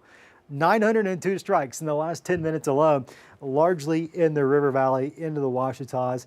These storms are just very electric out there. Lots of frequent lightning and thunder. In fact, do you still have the Y-City RDOT camera pulled up over there? My goodness, do you see this? The counter just continues to go up and up by the second. It's just going up and Okay, now it went down. And no wonder that it's that high. I mean, we're dealing with almost 2,400 CAPE values. And for those who may not know, that is the energy that you need for storms. And that is a lot of energy that these are working with here. I was going to get that camera up here in just a second. We'll get that back up here and running so we can get a view of that. Okay, I got it up now if we want to go ahead and show that. We'll pull that up over here. We're looking at this Y-City RDOT camera. It's always a beautiful one of my favorite just to look at, even in quiet weather days. I was just looking at the road. Looks like RDOT has it pointed kind of down, so we're not going to see a whole lot out there.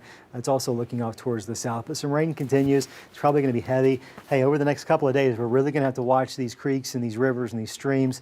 Not necessarily the Arkansas River, and I know sometimes we hear flooding. We remember distinctly back to 2019. Not the case with this system, but those small creeks, the small streams, small rivers, by Friday and Saturday especially, we could see some flooding issues with those, and this may be one of them we'll want to be on top of as those rains continue over the next several days. Back to live radar. What do we got? This is going to queue up for me in just a second. Radar is, well, I've been putting it to the test today. I think we probably need to do a little bit of a restart here. We'll keep it going, though, as long as we can. One severe thunderstorm warning in effect. Let's take a look at it for us. That's going to be eastern Johnson, eastern Logan County, right there. And I'll tell you, for the most part, that's almost entirely, at least the worst part of the storm, moving out of the warned area. You got the second thunderstorm moving into it. It's almost like it's just replacing it, the first one. But certainly some heavy downpours, a lot of lightning and some wind in Johnson and eastern Logan County. Paris, I know you kind of got a bit of a break right now in Boonville. More heavy rain moving back into the area. Boonville, you've kind of had a busy afternoon, and looks like maybe we might be slowly moving towards the tail end of it. The hail in this warning that includes parts of Russellville, Delaware, London, even Knoxville, up to 1.5 inches in diameter. That's ping pong size hail with that specific storm. So let's be careful out there. Make sure we're protecting what we can. If it's already fallen, of course, this is too late. But looks like we have it's a very small warning, but it's starting to clip portions of Carroll County, and that's going to include the community of Osage just because of the large hail threat. Yeah, 1 inch hail in diameter there, 412 and 103 there in southeastern Carroll County. I think most folks that live there probably get Springfield television, but in case for some reason you're here with us, we love that, and we want to take care of you. Osage community, 412, south of Highway 412, likely some hail, maybe even a little bit of wind with that system as well. I expect this Madison County warning to fall off, even though there's another shower, heavy shower moving into it. Not as much lightning there, certainly as compared to the one through Scott County. Scott County, my goodness, look at all that lightning. In fact, let's see how much lightning is just in Scott County alone. I bet it's up there.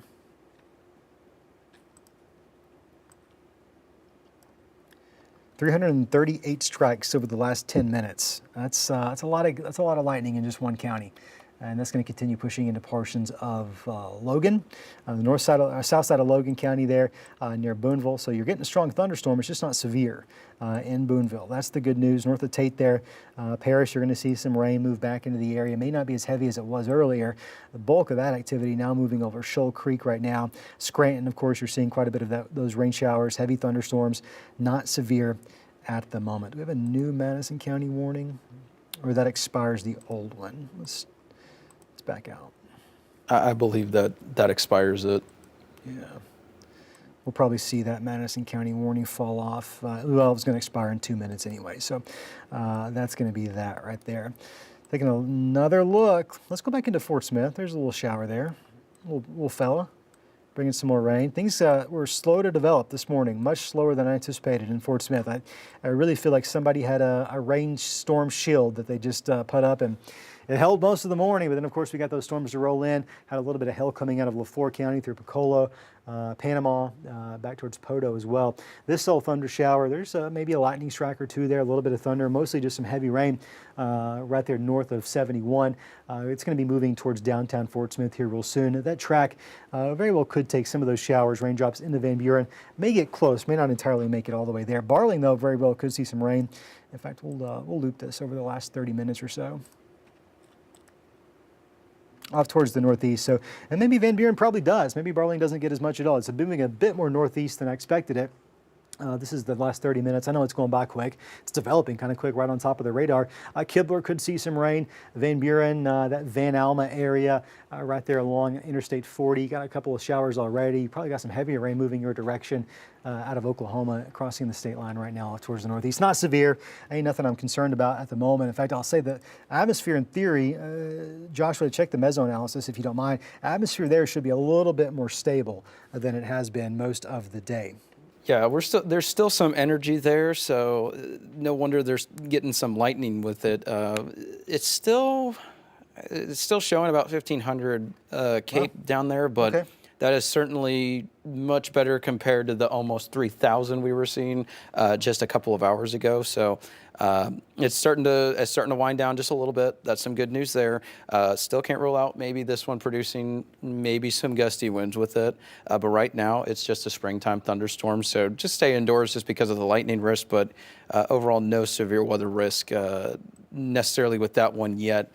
It's just this one to the south that we're still keeping a very close eye on. Yeah, in just a matter of moments, what you're going to see is a new severe thunderstorm warning is going to be issued for Scott County. This is going to be moving into parts of Logan and Yell counties as well. The threat with this one that's materializing is not just hail, but an emerging damaging wind threat. Winds could exceed 60 miles per hour with this specific cell. This is the one that's produced a lot of lightning and thunder near Waldron, Parks. This is going to be moving back towards Blue Ball. That's also tracking towards the east-northeast, and this is where we might see that damaging wind potential, likely on the leading edge of it. So most of that may actually move into parts of Yell County, but nonetheless, Weather Service is drawing it up. It's going to appear on my map here at any moment. It's a very healthy thunderstorm, and it has been. We've been talking about it for the last several minutes. It does extend back towards Mena. It's a respectable thunderstorm there. It's not severe at this moment, but it certainly could be, especially the further south you go. Those storms that are back building towards southeast Oklahoma, southwest Arkansas, those are all going to be swinging into an environment that I would be weary of, certainly, that could potentially support some more severe storms, including an increasing tornado risk the further east you go. I keep thinking that's going to appear up there any second, but there it is. Okay, now it's going to come up. Radar indicated 60-mile-per-hour winds, Danville, Ola, Plainview, Shoal Creek included in this new warning. What I want to do here, I know there's a lot of mess going on. This may be a little bit helpful for some. Let's look at just the warning alone. Here's the new warning. It includes eastern Scott County. So Waldron, you're not included in this warning. It does include the southeastern sliver of Logan, a big old chunk of Yell County, including Danville.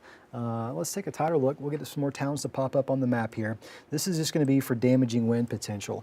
Waveland there does not include Pettigene, does include Rover. Gravely right here, that's going to be your new severe thunderstorm warning. It does extend into parts of eastern Logan County. This is primarily a wind potential, I'm really thinking, for us. It does include Shoal Creek and Delaware. I know you just got through with one warning. Heck, you're really in two warnings right now at this moment. You've got another strong storm getting ready to pull out of Scott County that's going to be working its way up your direction. That's a bit of a concern for us. So you're going to have that wind potential. That also likely probably moves back over into parts of Pope County as well. Things are messy out there. This is really messy, and I'll tell you, as messy as it is and as kind of tough as it is to kind of pick out what's what, and goodness, we just had a break, and now we got more, and now we got more, or what's going on, the messy nature of this is, I got to tell you, it's helping prevent more organized severe thunderstorms. They're all trying. These storms are all trying, and they are decently taking advantage of the atmosphere that's around us and above us, which is pretty locked and loaded when it comes to storm fuel, wind shear. It's not a perfect severe weather setup here locally, but it's one that is a strong one, and I think that's why we've seen as many warnings and as strong thunderstorms as we have.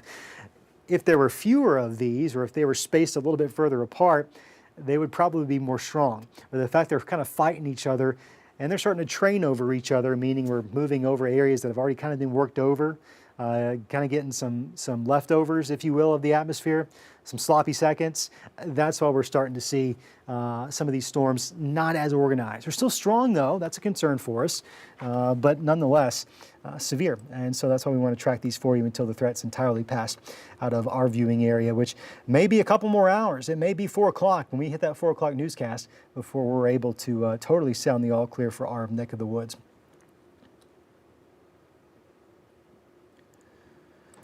Looking at just some new information. Yeah, and that one that was in the one that's in Scott County, I'm starting to notice with the reflectivity that it's looking like it's starting to bow out. So I see that on winds too. it looks like that one, we may start to see an increased wind risk with that headed into Yell County. So the good news is the worst of that would be outside of our area. But if you're watching and you just so happen to be in Yell County, just be aware that that might be an increasingly stronger wind risk starting to move into that area here shortly. Southern Logan County may have to start watching for that too, but it looks like the worst of that Boeing segment would be leaving our area here momentarily. Yeah, I definitely see that. That Boeing segment is something that is often indicative of some fast air rushing out of the front of that thunderstorm, and it looks just like a Boeing segment, as you would expect. Let me take that off. That's annoying. Okay, here we go. Right here. You kind of just see that forward flank. Those winds are pushing out of it. Now, one of the things we'll want to watch is sometimes you get a Boeing segment like that. You can get what we call tail-end Charlies, where there's some or bookend vortices. I better not give you the hillbilly term. I'll get some emails.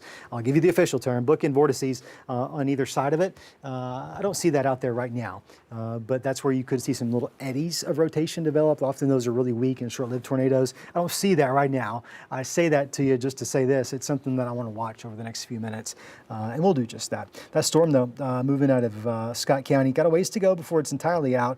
Things are starting to get a little bit more calm in Waldron for you. Boonville, you still got some moderate rain, but things are improving with time. Look at that activity kind of pulsing back up there in the River Valley. This is going to be Fort Smith through Van Buren, Cedarville, south of Uniontown. Getting a little bit more scattered in nature, but some showers and some thunderstorms. Here's 59 and 40 right here. Here's that corridor. In fact, traffic's always backing up off that westbound off-ramp there from 40 on to 59. It's probably not going to get any better this afternoon with some rain moving through the area. Some of those showers extending as far north as Cedarville. Here's Rowan. You got a couple of spotty showers. Now, none of this is to be concerned with. None of this is going to be severe at the moment, but it is certainly something that could be pushing over into, let's say, eastern Sebastian, western Franklin County again later. I think it would probably just be rain, but as Joshua pointed out, there's at least still some storm fuel that these may try to tap into. With as strong as these thunderstorms have been and how much moisture they've had, I'll be honest, I'm kind of surprised that they're still able to produce severe weather or even pulse up at all. In Northwest Arkansas, the atmosphere is mostly pretty stable. That's why you don't hear us tracking a lot of weather in Northwest Arkansas. Things are really quiet. At best, we have a couple of spotty showers west of Fayetteville over to near Weddington, but that's probably going to be about it for the time being. Most of this activity is right here off towards the east, and you'll notice that extends from the Missouri-Arkansas state line near Branson all the way back down towards Mena and extending into southeastern Oklahoma. This is pushing east. You got tornado warnings firing up pretty consistently in north central Arkansas, and it is going to be further east you go. You find better ingredients available for some of these storms to really tap into. It's been a minute since I've showed you the severe weather outlook for today. It gets really high over in Little Rock. I'll be honest, I'm a little bit nervous for our neighbors to the east this evening as the storms that are firing on top of us, they're pushing off towards the east, and they're going to have a lot of CAPE, which is storm fuel, a lot of wind shear. The cold front itself is a very effective lifting mechanism, and there's a lot of moisture. Those are the four ingredients that you need for severe weather. You can think of it as SLIM, S-L-I-M, shear, lift, instability, moisture. We're checking all those boxes today, really in our neck of the woods, but it's even more so to a much more concerning extent in the eastern portions of the state, level 5 out of 5. You don't get many of those, maybe 1 or 2 a year at best across the country. You don't get a lot of them in Arkansas, that's for sure, but that is the situation they're dealing with there with that specific cell. Let's go back to live radar. In fact, we'll stay right here. Not a lot changing. The cells are really slowing down, and that front, I think, is the culprit. The fact that the front itself is slowing down. There's not a lot of forward momentum on some of these. In fact, if we take a look at some of these speeds, the one coming out of Scott County, that's going to be our newest warning. It's down to 40 miles per hour. Many of these storms an hour or two ago were moving east at about 60, and that's just not the case with many of them anymore, at least not on the southern flank coming out of Scott and Logan counties. I'm going to bring Joshua back in for just a second. Yeah, and speaking of that cold front, I was trying to check up and see kind of what the location of that was. It looks like it's pushing through portions of Benton and Washington counties as of a couple of hours ago, slowly pushing through. But that looks to be why those storms that were in portions of Washington and Benton counties were starting to fall apart, just because that atmosphere is a little bit more stable as that front starts to push through. It may be a little bit even further to the south and east, and that's why these little cells near Fort Smith aren't getting going. But what we're looking at here with this storm that is moving into portions of Yell County outside of our county coverage area, Scott County and Logan County, is that bowing segment. And what we mean by bowing segment is think of your, classic bow and arrow, or, something like that, where it has that curve to it. It's not just a solid line. It has that little curve to it. When you start getting those gusty winds, it's pushing the structure of the storm on radar, and it's leading to all of those raindrops and particles in the atmosphere to bow out with those winds. And that's when you get this bowing segment on the radar. It's just intense winds that are pushing the rain in that bowing shape. And because we're starting to see a little bowing segment, it's not the most intense bowing segment I've ever seen or anything like that. So we're not talking 90, 80 mile per hour winds or anything like that. But certainly we'll be watching maybe the potential for some 60, maybe 65 mile per hour winds with that bowing segment. So keep in mind, if you're in portions of southern Logan County, far eastern Scott County, and if you happen to be watching us from Yell County, western Yell County, is going to be looking at that bowing segment for some of those intense winds. It looks like the hail cores with most of these are not as intense as they were. Maybe a little bit of small hail in Johnson County near Clarksville. We're talking that would be probably pea to penny size at most. That portion of the storm that's to the south and west of this Warren storm near Waldron and Parks in Scott County, that hail core is not as intense either. And one of the reasons it's looking like it's a little bit less on the intense side for the hail is these are starting to look increasingly linear. And when you start to get that line of storms developing, that's when you transition over to a wind, maybe an embedded spin-up risk. So noticing that these are starting to kind of merge into a kind of a sloppy line at the moment, where we have some segments that are not fully linear, but seeing this kind of turn more into a linear mode between Johnson County, Logan, and Scott County, this may be transitioning over to a straight line damaging wind risk rather than that intense hail risk that we were looking at with some of those storms earlier. Ping pong ball sized hail. Certainly none of these are impressive in terms of that hail, at least in our area. There's a little bit of a pocket just to the west of Danville and Yell County, but that is outside of our coverage area. But I don't know about you, Scott, but it's looking like this is becoming more increasingly linear, at least in our portion of this segment of storms. I think that is a fair assessment. Absolutely agree with that. I think the straight line wind potential out of Scott County moving into Yell County is going to be of most concern. followed by, I wouldn't even be surprised if we don't have some localized street flooding, perhaps across parts of Johnson and Logan County. They've had several consecutive strong thunderstorms moving through the area, dumping a decent amount of rain over a pretty short period of time. I think that may be a little bit of a localized impact. I'm not seeing any flash flooding, widespread issues, and certainly no warnings to pass along to you. That may be a different case going into the end of the week, though.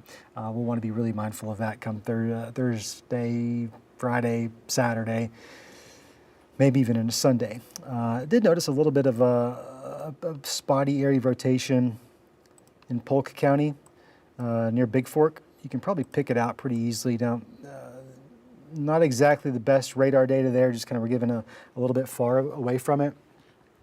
But near Big Fork, a little bit of rotation there. There's no warnings. It's not strong enough to prompt a warning.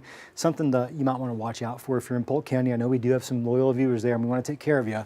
That'll be tracking off towards the east-northeast. It will not impact Hatfield, Mena, or Rich Mountain. It's off to your east, so it's going to be probably moving out of Polk County relatively soon over the next several minutes. It will not, at least on this track, move into, it may skirt far southeastern Scott County, but for the most part, I think it probably stays just outside of Scott County there. That's the only concern when it comes to rotation that I've noticed as we look at all these little cells. We're looking at some linear wind potential. There may be a little something trying to develop there in Yale County. We're just to the north of Bluffton. Little notch in that leading edge there.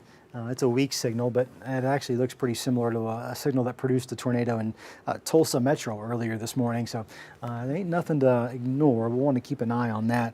It's not prompting a warning as of right now. That's the good news for us. We get into parts of Johnson and Logan counties. There's definitely some wind. You got some heavy rain, but I'm not finding any rotation, nothing being detected there.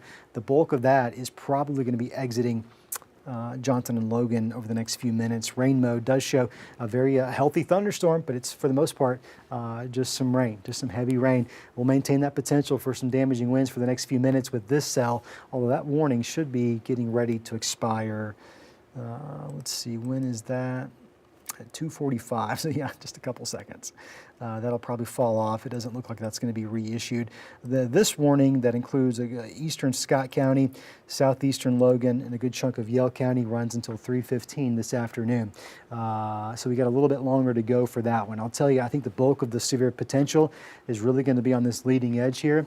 And so what'll happen is either the warning will get trimmed or we'll just internally make the determination that the severe weather threat is past Scott County, which is probably likely to be the case in the next 5 to 15 minutes. And at that point, we'll see how many warnings we have left. If we have warnings, we're going to stay here. Well, we're going to stay here no matter what. If we have warnings, we're going to keep the stream hot. If we don't have warnings, we very well may go ahead and end the stream in case something else develops, which I don't necessarily expect there to be a lot of. Sure, there is some additional development. There's very spotty scattered showers moving through the Fort Smith, Van Buren area. Well, actually, it looks like a lot of those have passed off towards Mountainburg at this point. Maybe it's just been a minute. Moving pretty quick out there. That probably doesn't become severe, although there is enough storm fuel that it can't entirely be ruled out. Right now, though, just some good old-fashioned thunder showers. Maybe not even any thunder in those. Certainly a lot of thunder with these cells moving through Johnson County. In fact, over the last 10 minutes alone, it looks like Johnson County has had, let's see how many lightning strikes. About 339. Decent amount of lightning there in Johnson County. In Logan, things are coming down for us. We're going to get a lot of Yale County in there if I do that. About 61 over the last 10 minutes. But then you get into Scott and Yale County where the storm is probably the strongest, getting ready to move near Danville. If you know anyone in Danville, or maybe you're watching there from Danville, big old strong storm. High wind, 60 mile per hour, 178 lightning strikes here over the last 10 minutes or so. And maybe even a little bit of a notch there that we'll want to watch. That was an area of concern a few minutes ago for us.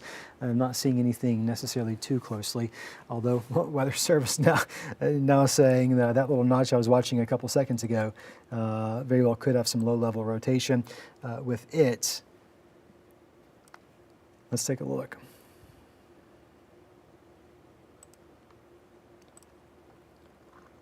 Yeah, I definitely see it coming in towards Danville. There's going to be some rotation there. That's maybe one of the stronger signals I've seen in the last several minutes, but This is not our viewing area.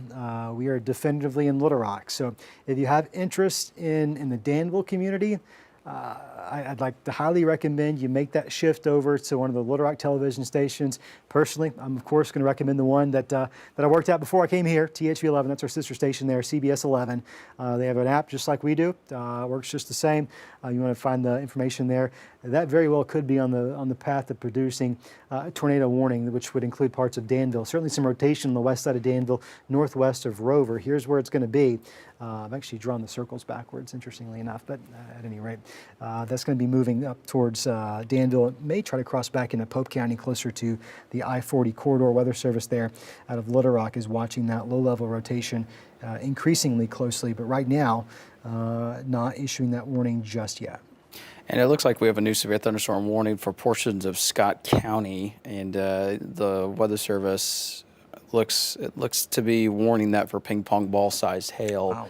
And some 60-mile-per-hour winds. So it looks like we have another, not so fun hail producer down there in portions of southern Scott County. And unfortunately, we know that we've mentioned you probably about 100,000 times today. Community of Y City and Parks and Bowls. Hope I'm saying that one correct.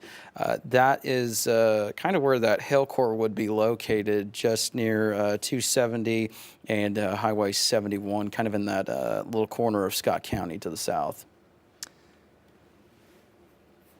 Let's see, when is this warning? Is this set to expire? Go back into that. So that's 3:30. So it looks like they're warning for that cell coming out of Oklahoma up through Cove. Oh, yeah. Eventually into Mena, perhaps eventually into Waldron. So if you're back in Waldron, you're yet again finding yourself in a severe thunderstorm warning. That one's going to run until 3:30 this afternoon. Looks like Scott County just can't get a break. It's been a busy one there. And we've been tracking these storms for you all afternoon long. And we have no intentions on going anywhere until that threat is entirely out of the area. If you see me checking my phone, I promise you I'm not on TikTok. Your text messages you send come directly to my cell phone. And that's what I'm reading, your reports, and I'm looking for your pictures. And so I promise you I'm not chatting over there. And yeah, even though that one near Danville's out of our coverage area, that looks like a nasty storm with that latest scan. Let's go back to see what rotation's looking like there. Okay, that's going to be the Little Rock radar. This is going to be Fort Smith. Yeah, strong rotation getting close to Danville. Let's see if it's going to meet those requirements that a tornado warning would be issued. Certainly seemingly like it's growing in that direction, and not surprising given what we know about the environment over in that part of the area. I'm not seeing any rotation at the moment with this new severe thunderstorm warning that includes Polk, that's P-O-L-K, Mena, that extends into southern Scott County, which does include Waldron. I'm not seeing any of that there just yet. A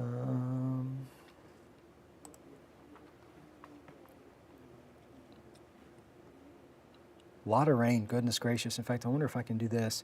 Last 12 hours alone, let's put this estimate on there. It may take a second to load, pulling in a lot of data. Weather Service saying Danville likely seeing about 70-mile-per-hour winds right now with that storm that's trying to get its act together. It's a lot of wind. That is a lot of wind. Let's see. Here we go. Last 3 hours alone, which I know doesn't encompass everything we've seen today, but there's portions of Logan and Scott County that Doppler radar estimates have already seen over an inch of rain. More to come, of course, over the next several days. In fact, today's probably the day we see the least amount of rain compared to what's coming our direction. There were some areas up near Ozark, too, just sampling this behind the scenes as well, that radar was estimating close to 1 to 2, even close to 3 inches in that area earlier. Wow. I'm going to take another look at this warning. They just updated it for Yell. 70-mile-per-hour winds is what they've updated it for, what they just told us right there. It's going to be moving into Danville. Here's going to be your concern, those strong winds right there, a lot of lightning, a lot of thunder. That technical warning does include portions of eastern Logan County as well as eastern Scott County, but I'll tell you the severe aspect of this specific cell, and they're kind of all running together, but it's going to be right here in Yell County, right on top of Danville, 70-mile-per-hour winds, even a little bit of rotation possible with that cell. Let's take another look at what's coming up out of Polk County. That eventually is going to start to move up towards Scott County. It's kind of messy out there near Cove, south of Mena. It's messy, but it's certainly a strong thunderstorm, as evidenced by all the lightning. The organization's starting to come together. In fact, why don't we put a track on that? This cell is moving at 60 miles per hour towards the northeast. At that rate, we're moving quickly. That would put that in the Waldron community. Waldron right around 352. Hatfield 302, Mena 318, Akron at 325, Blance at 336, Bowles at 344, downtown Waldron 352 is when that storm would arrive in your neck of the woods. That's your second severe thunderstorm warning. You're going to get a bit of a break over the next few minutes there in Waldron, simply because you're between two different storms now. Strongest of which is East Scott County. That East Scott County storm looks like this. Taking a closer look, Parks, the heavy rain continues all up and down 28, Highway 28 and 270, as well as on Highway 80. A lot of heavy rainfall. I've not seen a lot of hail on the backside of this cell, and I don't necessarily think I would, although there could be maybe some small hail being picked up just to the north of Parks, but we're talking 3/10 of an inch. That's pretty small, right? Probably about the size of dimes at the most. Potentially a little bit of hail near Waveland. That's going to be in Yell County. Maybe even a little bit of hail was just saw Highway 309. That's going to be in Corley, so we're talking Logan County, getting just to the south of Shoal Creek. That interchange right there between Spring Lake Road and State Highway 22 could be seeing some hail near that part of Logan County over the next few minutes. It's a weaker signature, but certainly a signature of some hail nonetheless. I really think when it comes to that specific storm, it's going to be the winds, and it's really easy to see why. That signature just kind of stands out right there towards the north of Danville. Some darker pixels, some brighter colors there, right along Highway 307 shows a decent amount of wind coming out of that cell, up to 43 mile per hour, 24 on the other side. And that's at radar level coming out of the Fort Smith radar. So we're kind of a ways away from it, probably not sampling things as we would maybe if we were closer, but certainly some wind nonetheless coming out of that.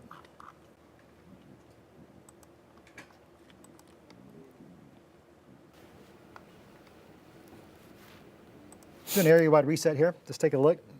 We've been on the stream for a while. If you've just now found us, Northwest Arkansas, East Oklahoma, we're fine. We're in good shape.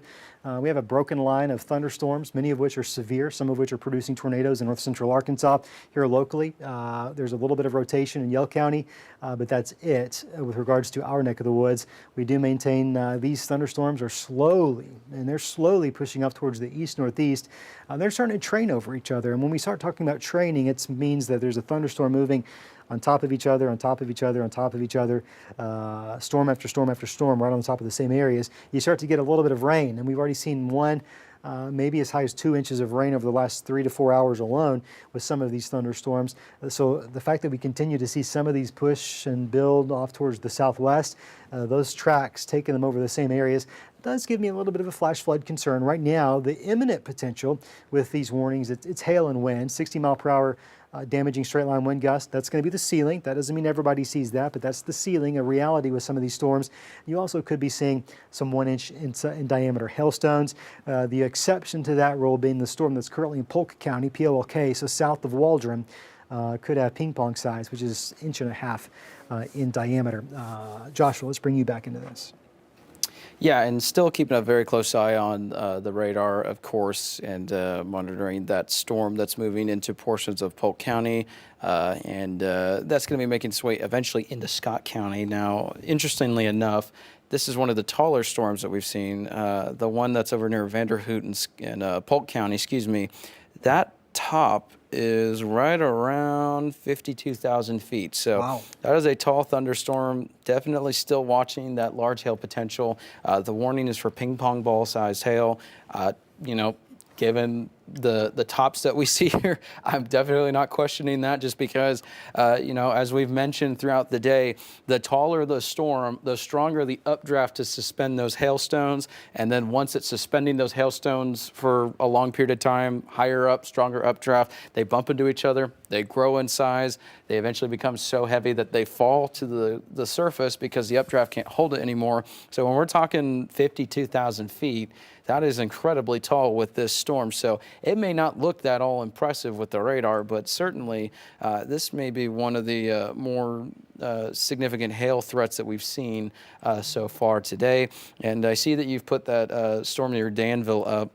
I was looking at it behind the scenes on GR, and that looks like an incredibly strong area of winds that's moving through portions of Yell County right now. So hopefully that's not causing some damage, but that looks like an incredibly intense storm in Yell County. Not only does it look incredibly intense on these winds here, but what we're going to notice, let me move that over a little bit so you can clearly see it, the zone of winds there, that swath of wind, is kind of expanding a little bit. Now, Danville now running up towards the Logan County line. Right in here, that's going to be a straight line wind potential up to 70 miles per hour. That's what the warning calls for. You just saw those numbers that I sampled with Doppler radar, especially in this general vicinity right here. Let's put a path on that. Number one, I want to see how fast it's moving so I can give you some good accurate numbers. This is moving east at 45 miles per hour. So with that said, let's draw this into the Russellville community. This is likely going to be a damaging straight line wind potential all the way up through Russellville. Not technically our viewing area, but we're here and we're covering some other storms, so I can give you some information while I got a second. That puts it in the Delaware community. Should those winds hold together, that is ours, and we love you in Delaware. 306, Dardanelle 313, Russellville 316, looks like Pottsville at 322, Moreland at 329. That is a wall of wind. Up to 70 mile per hour straight line winds. That's probably going to produce a little bit of damage. There was some rotation with that area. It's kind of fanned out though. It's now a bowing segment that is lending itself to some very, very strong straight line winds. Let's take a closer look. I want to see exactly where those really strong winds are. We'll take a close look and find that those winds are going to be right here at Stafford, 307. Here's the community of Ranger, intersection of 27 and 307 right there. That's probably the peak maximum wind intensity that we've seen all day long, and that certainly appears to be the case right now. This is going to be quickly moving towards the Russellville community, so straight line wind damage increasingly likely for parts of Yell County and even going into Pope County. It looks like we might have some new data on that storm. Is it a new warning? Is that what it is? Yes. It's a new severe thunderstorm warning on account for that new straight line wind potential. You can see it right there. I'm clicking all the wrong buttons over here. 70 mile per hour winds, does include Morrilton as well. That's way out of our area. I'm not going to be too focused on that. Those folks know how to get over to Little Rock. Let's go back to Scott County. This storm is just moving so stinking slowly. This one on the east side of Scott County. And of course, you've got the second storm developing right on top of Mena that is warned also for some large hail and some gusty winds. That one's tracking off towards the northeast, and that's going to continue to be a problem for Scott County probably for the next hour or so. As we take that warning information off, the storm itself is on top of Mena. Although I'll tell you, based off of the last, let's say 30 minutes, let's just look at that alone. That storm may only skirt parts of Waldron. That cell may, if it doesn't grow, if it doesn't scale up, which it very well could, back towards Black Fork, that very well could maybe just miss Waldron off towards the south and east. It does put it through an area that's seeing a lot of rain right now. That's not necessarily good. But maybe we missed the worst of it in Waldron, even though technically you're still in the warning. I don't want to necessarily give you the all clear yet, but I kind of like that may skirt just off to our south here in Waldron. It does keep parts of Scott County in the warning. We'll see if that warning is needed to continue. I think that one was set to expire at 3:30, so we have a ways to go before that threat is going to pass us. Things are quieter in the River Valley. We are tracking some additional showers that are moving through eastern Washington County. County. Those are going to be moving into Madison County, but they're just that. They're just some good old-fashioned showers. We need the rain in Elkins. We need it in Huntsville. We'll take it. I don't know if I'll be saying that exact same thing come Friday, but for at least the time being, I'm not going to complain about it. Fort Smith, we're in quiet shape right now. I did just notice something back towards LaFleur County near Heavener. You're going to have some scattered thunderstorms developing as we speak. Those are going to be lifting towards the north and east, and those very well could make their way towards Mansfield and Waldron over the next little bit. At this moment, those don't show any signs of concern. We'll watch it just to see if they don't try to grow into something, although the atmosphere there a little bit more stable than it is here in Johnson, Logan, and Scott counties. Joshua. Yeah, and still keeping an eye on that one that's in Polk County right now. Not necessarily anywhere into our county coverage area yet, but I do have some good news. Over the last couple scans, it looks like it is weakened. So it may be going through a recycling phase. Our tops are no longer in the 52,000 range. We've decreased that to about 45,000. And the other thing, too, is that hail core no longer looks to be on the significant side, maybe some quarters, because keep in mind, we are quite a ways away from the radar site with this, so it's going to be looking a little bit, weirder with the signature compared to closer to the radar. But the good news is, this one's been so sloppy in presentation, and we have a little bit of that activity to the south of it, to the east, to the north. There might be just enough of that to kind of deprive it of that energy, just because we've had so much activity through Scott County over the last several hours. So I'm not going to give it the all clear, we're perfectly fine, nothing going on just yet. But I am a little bit excited to see that there is a downward tick with this, and we're no longer seeing those tops as high as they were. And if that continues to trend on the downward trend, maybe we could get that to no longer pose a ping pong ball size hail threat, which I'm sure I'm speaking for everyone here. We don't want that, because that creates damage to homes, that creates damage to windows, cars, trees. It can injure people outdoors. So if we start to see that hail risk decreasing with this, that would be some good news there. We've been also checking behind the scenes too. I know there's going to be a lot of people asking tornado risk, where is it? Right now, we don't have any sort of rotation in our area that is notable to let you know about. We know that that's a concern for everyone whenever we have the severe weather risk days. Fortunately, so far, it's been hail and winds for our area. Unfortunately, for our friends and family to the east and central and northeast Arkansas, that's a little bit more of a different story. But for us, it's really just looking like a damaging wind and a large hail potential. And any sort of rotation that we have been monitoring looks to be pushing more to the Little Rock market. So unfortunately for them, it's going to be a busy next several hours. So our thoughts are with them. Hopefully it's nothing too significant out to the east. But as these storms push out of our area, they're starting to enter more unstable environment capable of maintaining these storms for a long period of time. So definitely going to be watching this. But for our neck of the woods, again, the strongest storm that we have right now in Polk County, making its way to Scott County. The last couple of scans are not looking as impressive as they were. So that's definitely some good news there. Again, hopefully we're on a downward trend with these. We'll take another look at that's Polk County into Scott County. So I agree with you. It doesn't look near as organized, but interestingly enough, it still has that severe thunderstorm warning on it. 1.5 inch hail. That's ping pong size. That very well could be falling out of this cell. I tend to agree with Joshua on this one. I think it's coming down just a little bit. Doesn't mean it's down entirely, and it doesn't mean it's done entirely. It very well could pulse back up. I promise you guys, I'm not checking my Snapchat. I'm getting your text messages. In fact, I'll do this. I know we're on Facebook Live, and I know there's probably questions in the comments. I can't see them, but I can get your text messages. And so if you'd like to send me a text message, obviously I'm checking them right here, 479-785-5000. What is very helpful to us and myself is if you have any reports or some pictures that you can send us safely, just be sure to include your name and your location so we can give you proper credit and we can know where those reports are being submitted out of. Again, that's 479-785-5000. That comes straight to us, and we'll be able to pass anything that needs to be passed along off to the National Weather Service should you have seen something or had any damage with these storms that have rolled through. Haven't seen or heard of a lot of damage reports. That's the good news, but goodness gracious, there's a lot of severe thunderstorm polygons. All these orange polygons here are severe thunderstorms. It is somewhat of a monster of a line. Well, that's some good news. That warning that Joshua was just saying was on the downward trend. It's been canceled, so it's no longer on the map. So kind of here where we're at is we're waiting for this this old booger to push off towards the east. It's a big one. It's a big old line of severe storms capable of producing some high winds, especially there in Yell County.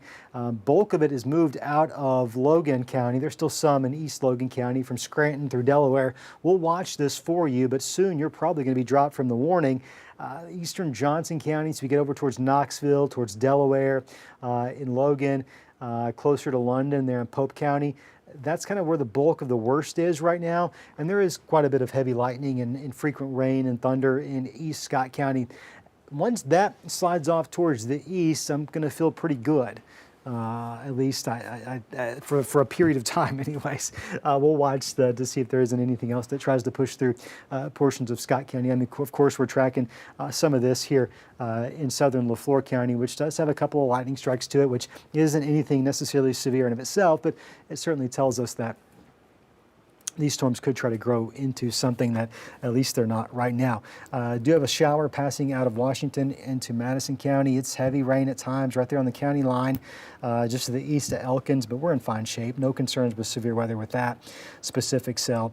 Let's take a look at our severe weather ingredients for, not even ingredients, these are hazards for today. The Storm Prediction Center has been updating their maps for us. In this regard, this applies to our overall big picture severe weather risk for today. You can see for the next few minutes, hour or two, our tornado potential, it's really low in brown. In yellow, it's slightly more than low. You get into the red enhanced category. That's shifting though. With every passing minute, we're going to be in better and better shape. I think our hail potential and our wind potential may last just a little bit longer for some of us, I'm afraid, there in Johnson, Logan, and Scott County. Technically speaking, you're under a tornado watch until 4 o'clock, so less than an hour to go. I suspect it may be allowed to be canceled. Now, this is, I know we got the news coming up at 4 o'clock this afternoon. We'll have it updated on your forecast. This is the severe weather risk zones for tomorrow.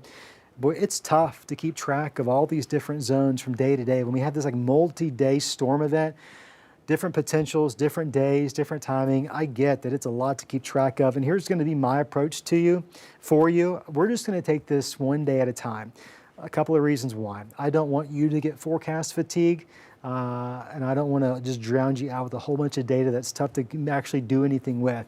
The other thing, just scientifically speaking, this is one of those setups that what happens today is going to have notable impacts on what happens tomorrow, where the leftover boundaries get left in the atmosphere, where the storm fuel gets left over, or where we erase it all with previous day storms. Things like that are going to dictate what we see in the following day. So while we are looking ahead to at least a severe weather risk zone every single day between now and Friday, really now and Saturday, actually, just to be quite frank, we'll deal with it at one day at a time, one step at a time. Not trying to scare anyone. It's the last thing I want to do. What's going to happen is the front that's sliding through right now is going to stall out somewhat oriented kind of in this general vicinity, and where that stalls out will dictate who's in more of a severe zone versus who's not. So this is a decent idea right now. It does have a level 3 for portions of Scott, a very tiny sliver of Logan and Leflore counties, bulk of the area under a level 2, northwest Arkansas under this level 1. So we're on the lower end of things. And then going into Friday and Saturday, of course, as I mentioned, there's some additional risk for that as well. We'll go back to live radar, see if we have any new data to discuss. And what we'll probably find is these thunderstorms are slowing down. And that's as the front begins to pump the brakes. As that front continues to pump the brakes, it's going to start to slow down even further, and then eventually it's going to stall out. And that, of course, like we just discussed, sets us up for tomorrow. What we'll do here real quick is take a look in eastern Johnson County. This specific warning was set to expire at 3:45. That's a ways to go. We'll see if Clarksville and Knoxville and Eastern Johnson can't be canceled out of that a little bit early. Shoal Creek under this additional warning here. The bulk of that activity is towards the south and east, so I'm not expecting much right there specifically. Question that just came in on text. Is it going to be bad in Lamar? Well, right now in Lamar, you do have a strong thunderstorm. And technically speaking, it is severe warned. But I think the worst of it's probably off to your east at this point. I think you've already weathered the worst of this storm. There's going to be some continued rain. You can see those heavy downpours continuing back towards Spadra. Clarksville seeing some good rain, soaking rain right now. But the bulk of that is going to continue pushing off towards the east, and you're going to be in more favorable weather over the next several minutes there in Lamar. So just stay put, probably where you're at right now. And then we should see some calmer weather, at least for a little bit, over the next several minutes. This next warning down here that does include portions of Leflore County, it's not Leflore, Logan County, got my L's mixed up, set to expire at 3:15. That one's going to be dropped probably in the next 3 minutes. Hopefully, at the minimum, we can just cancel out Logan County. We'll probably know something about that here real shortly. And that one also includes the eastern portions of Scott County. In the meantime, let's maintain our footing. Let's stay right here.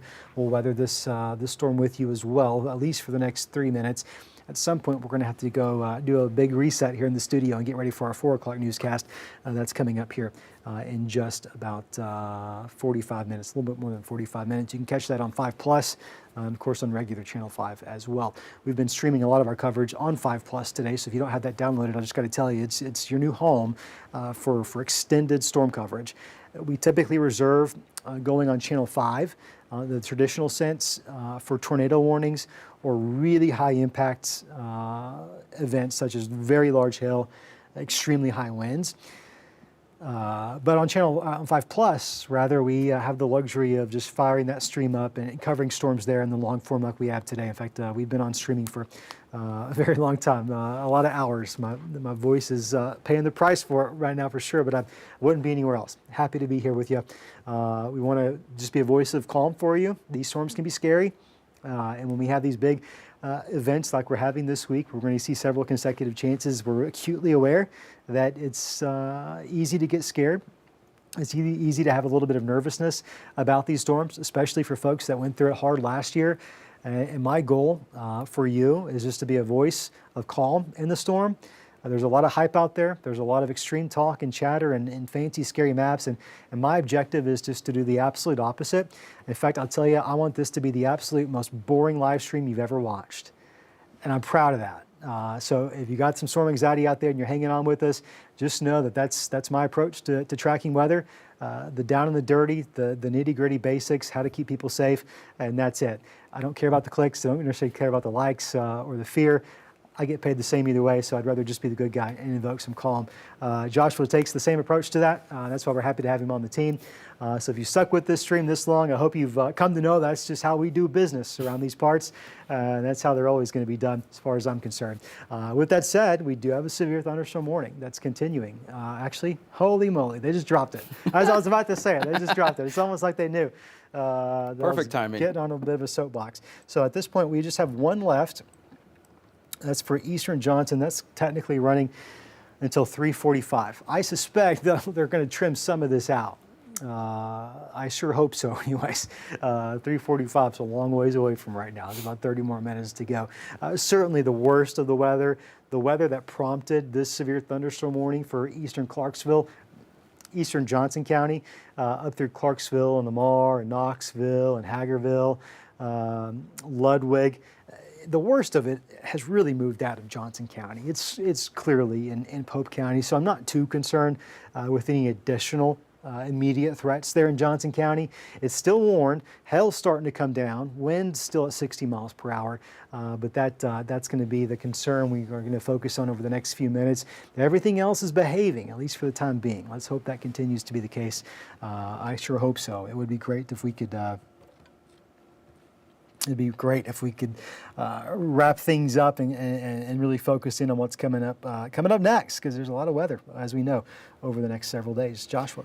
And just one thing too, I just took a look on the Facebook with my phone here behind the scenes, and saw a couple people saying, talking about the PDS tornado watch for parts of the state. That does not include us. So just to reduce your fear, that does not include us. Our severe weather risk is starting to wind down once these storms are pushing to the east. So if you're seeing stuff online talking about it, unfortunate for our neighbors to the east. That includes central and northeastern and eastern Arkansas, but really it does not include us at all. We're not included in that. We have this tornado watch for portions of our southeastern counties that goes for another roughly 45, 35 minutes, something within that range. So we're not included in that. That is for our neighbors to the east. Their risk is more significant, unfortunately, further to the east. But for our neck of the woods, we are not dealing with that. Take it from someone here who grew up with storm anxiety.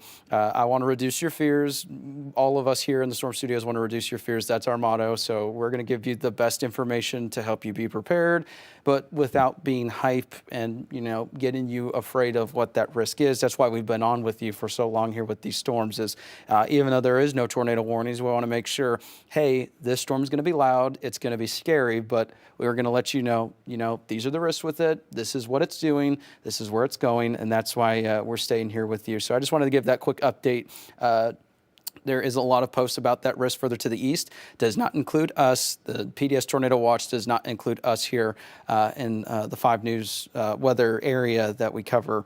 So keeping an eye on all these storms that we've got for the next little bit. As Scott was mentioning, some of these warnings that clip our counties, these, I would assume within the next 15 minutes or so, we'll start to see those get trimmed as the worst of the storms continue to push off to the east.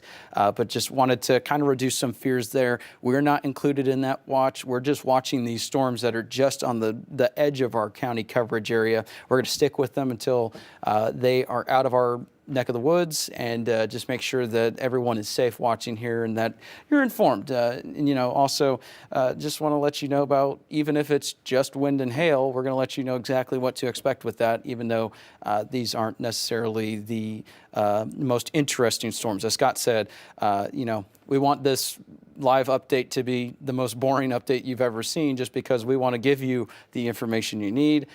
No hype, but also hope that nothing, significant happens with storms. And so far today, that's been the case. We've had a couple of storms that have been hail producers and gusty wind producers, but so far we haven't seen any sort of tornadoes. And so far, with at least in our county coverage area, we haven't seen those 70-mile-per-hour winds or anything like that with storms. Definitely haven't seen any sort of major 2-inch hail or anything like that in terms of photo verification or reports. So that's some good news there. Keeping an eye on these storms. Again, not included in the PDS Tornado Watch or anything like that. That's unfortunately for our neighbors to the east. So if you have friends and family down there, make sure you give them a call. Make sure you have them tune in. Like Scott said, we highly recommend our sister station down in Little Rock. That's THV 11. They're going to be covering these storms all afternoon, closer to the Little Rock Metro, central, northern Arkansas. That's going to be in their neck of the woods. But for our neck of the woods, we are starting to see these storms push out. We're watching these very carefully. And again, we're going to be dealing with these while they're still in our county coverage area. Yeah, I was muted. I apologize for that. I got a good swig of water while Joshua was handling things there real quick. Didn't want you to have to listen to that. Here's kind of what we're looking at right now. The purpose of us continuing the stream, we're going to run until all the warnings are expired. And once the warnings for our viewing area anyways is expired or canceled, and then we'll probably take a brief pause and track things off air. Here's kind of what we're looking at. I drew this white line right here. The bulk of the activity, it's clearly out of our area. Now there is clearly some heavy rain and some lightning and some thunder into parts of Logan County and Johnson County, but hey, here's the deal. That's all it is. It's not severe, at least technically speaking. We're going to see this warning polygon trimmed up here real soon. I think we'll give it about 5 or so more minutes. I don't think we're going to need to run this thing out until 3:45. Clearly, the worst part is now in Pope County, which is Little Rock's coverage area, and I know they're online. I'm chatting with them right now. I know they're tracking this, and I'm ready to pass the baton over to those folks. But I kind of just drew that line on there to show, yeah, technically there's a sliver of Johnson County, including Clarksville, and there's a sliver of Logan County, technically in a warning. But the reason they prompted that warning, or they issued it, has moved out of our coverage area. So we'll see if they don't trim that up really quick. I'll tell you that it's the Weather Service out of Little Rock responsible for those warnings. And as you can imagine, with such a high impact event happening in their neck of the woods, they're a little bit busy, and they're not too concerned right now with things like trimming up warnings. They're concerned with actually detecting tornadoes in real time, and so I don't fault them for that at all. It is just kind of is what it is, as they would say. But that's what we're looking at area wide. We'll take a big picture look here. Things are really starting to taper off for a lot of us. Tornado watch is set to expire at 4 o'clock for our counties. That includes Johnson, Logan, and Scott. I think there may be some small threat continue beyond that, but it's certainly likely that the watch will be allowed to expire here locally. And again, of course, as Joshua said, over in Central and East Arkansas, they've got several more hours before things are calmer. Right now, though, it's just this one pesky old warning. They drew it for to be in effect until 3:45. I'm hoping they'll cancel that in the next 3 or so minutes. Even if they don't, I think we'll probably step back and turn the stream off just to let you know, full spirit of transparency here. And the reason I feel confident in doing that is we're not seeing severe weather. Where that warning's still technically in place, it's a technicality, and that's about it. It's just a pretty orange box. There's some heavy rain. I'm not going to question that. Obviously, look at all that red right there. Look at all that lightning, strong thunderstorms, but neither of those things are actually severe. Sometimes people have this misconception that lightning is severe. It's not. Hey, it's dangerous. I give you that, but we don't issue warnings based off of lightning. Warnings are issued for really two things. Severe thunderstorm warnings are for winds in excess of 58 miles per hour. Often, if you hear me talk, I just round up to 60. You get the point, right? In 1 inch in diameter hail. That's going to be the size of quarters. So right now, we're not seeing that in our neck of the woods. What we are seeing is some good old-fashioned heavy soaking rain. We've needed it. We're going to get a lot more. Where that comes from, Polk County, your severe thunderstorm warning was allowed to expire. It's no longer severe. It's a strong storm. There's no question about that, but it's fallen below severe limits.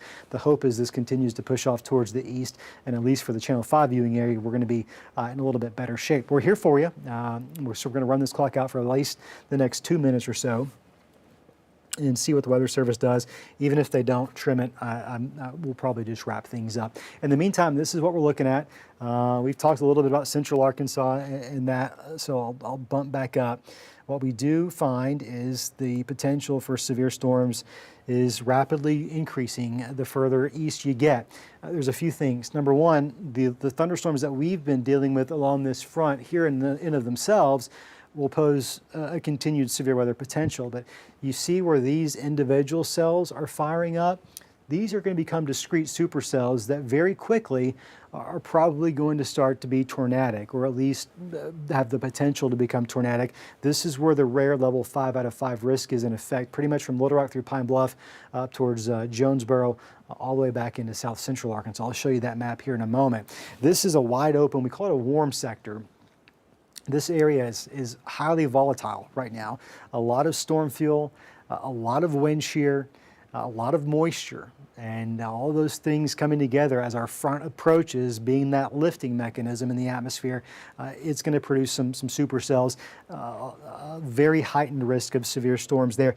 You don't see level 5 out of 5 often. It's just not often. 1 or 2, maybe 3 times a year around the country at most.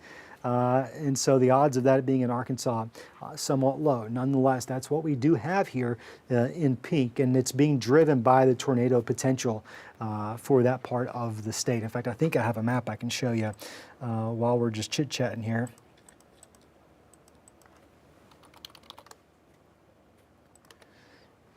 So this will be the state of Arkansas's tornado potential for tonight.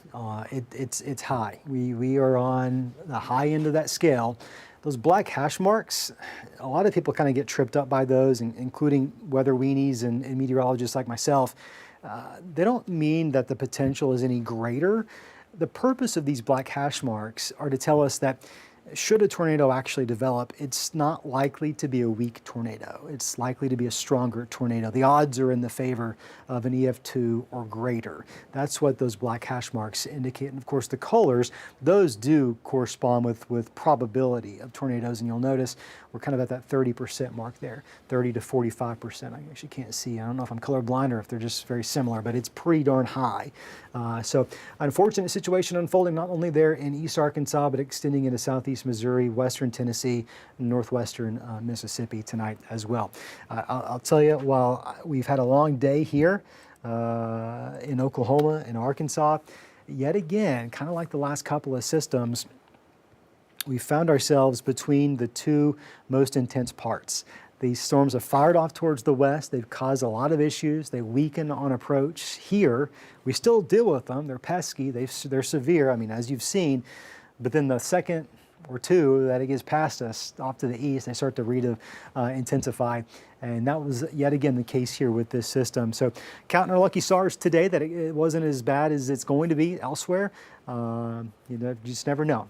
We got some additional chances this week, and so we'll have to track those as well. I think I'm good ending this stream. I mean, clearly, I'm going to take one more zoom. Yeah, there's some heavy rain continuing in far eastern Logan and far eastern Johnson County, but the fact is there's nothing severe happening here. The warning will expire at 3:45, if not sooner. They may allow it to expire a little bit sooner, given the severe propensity is clearly off towards the east. So concluding thoughts are we're going to be right back here in 30 minutes.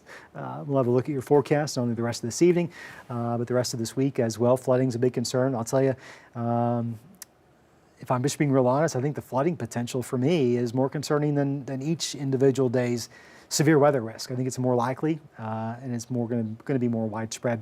So we'll have the latest numbers there. I got to go crunch them really stinking quick. So for all of us here at 5 News, and a big shout out to our producers and directors who have done double duty today, making sure we could bring you this severe weather coverage. Stephen Elmore was in. I hope he's getting a little bit of a nap. And Joshua Weisel here, of course, full weather team tracking these storms for you. That'll do it for this 5 News weather impact alert stream.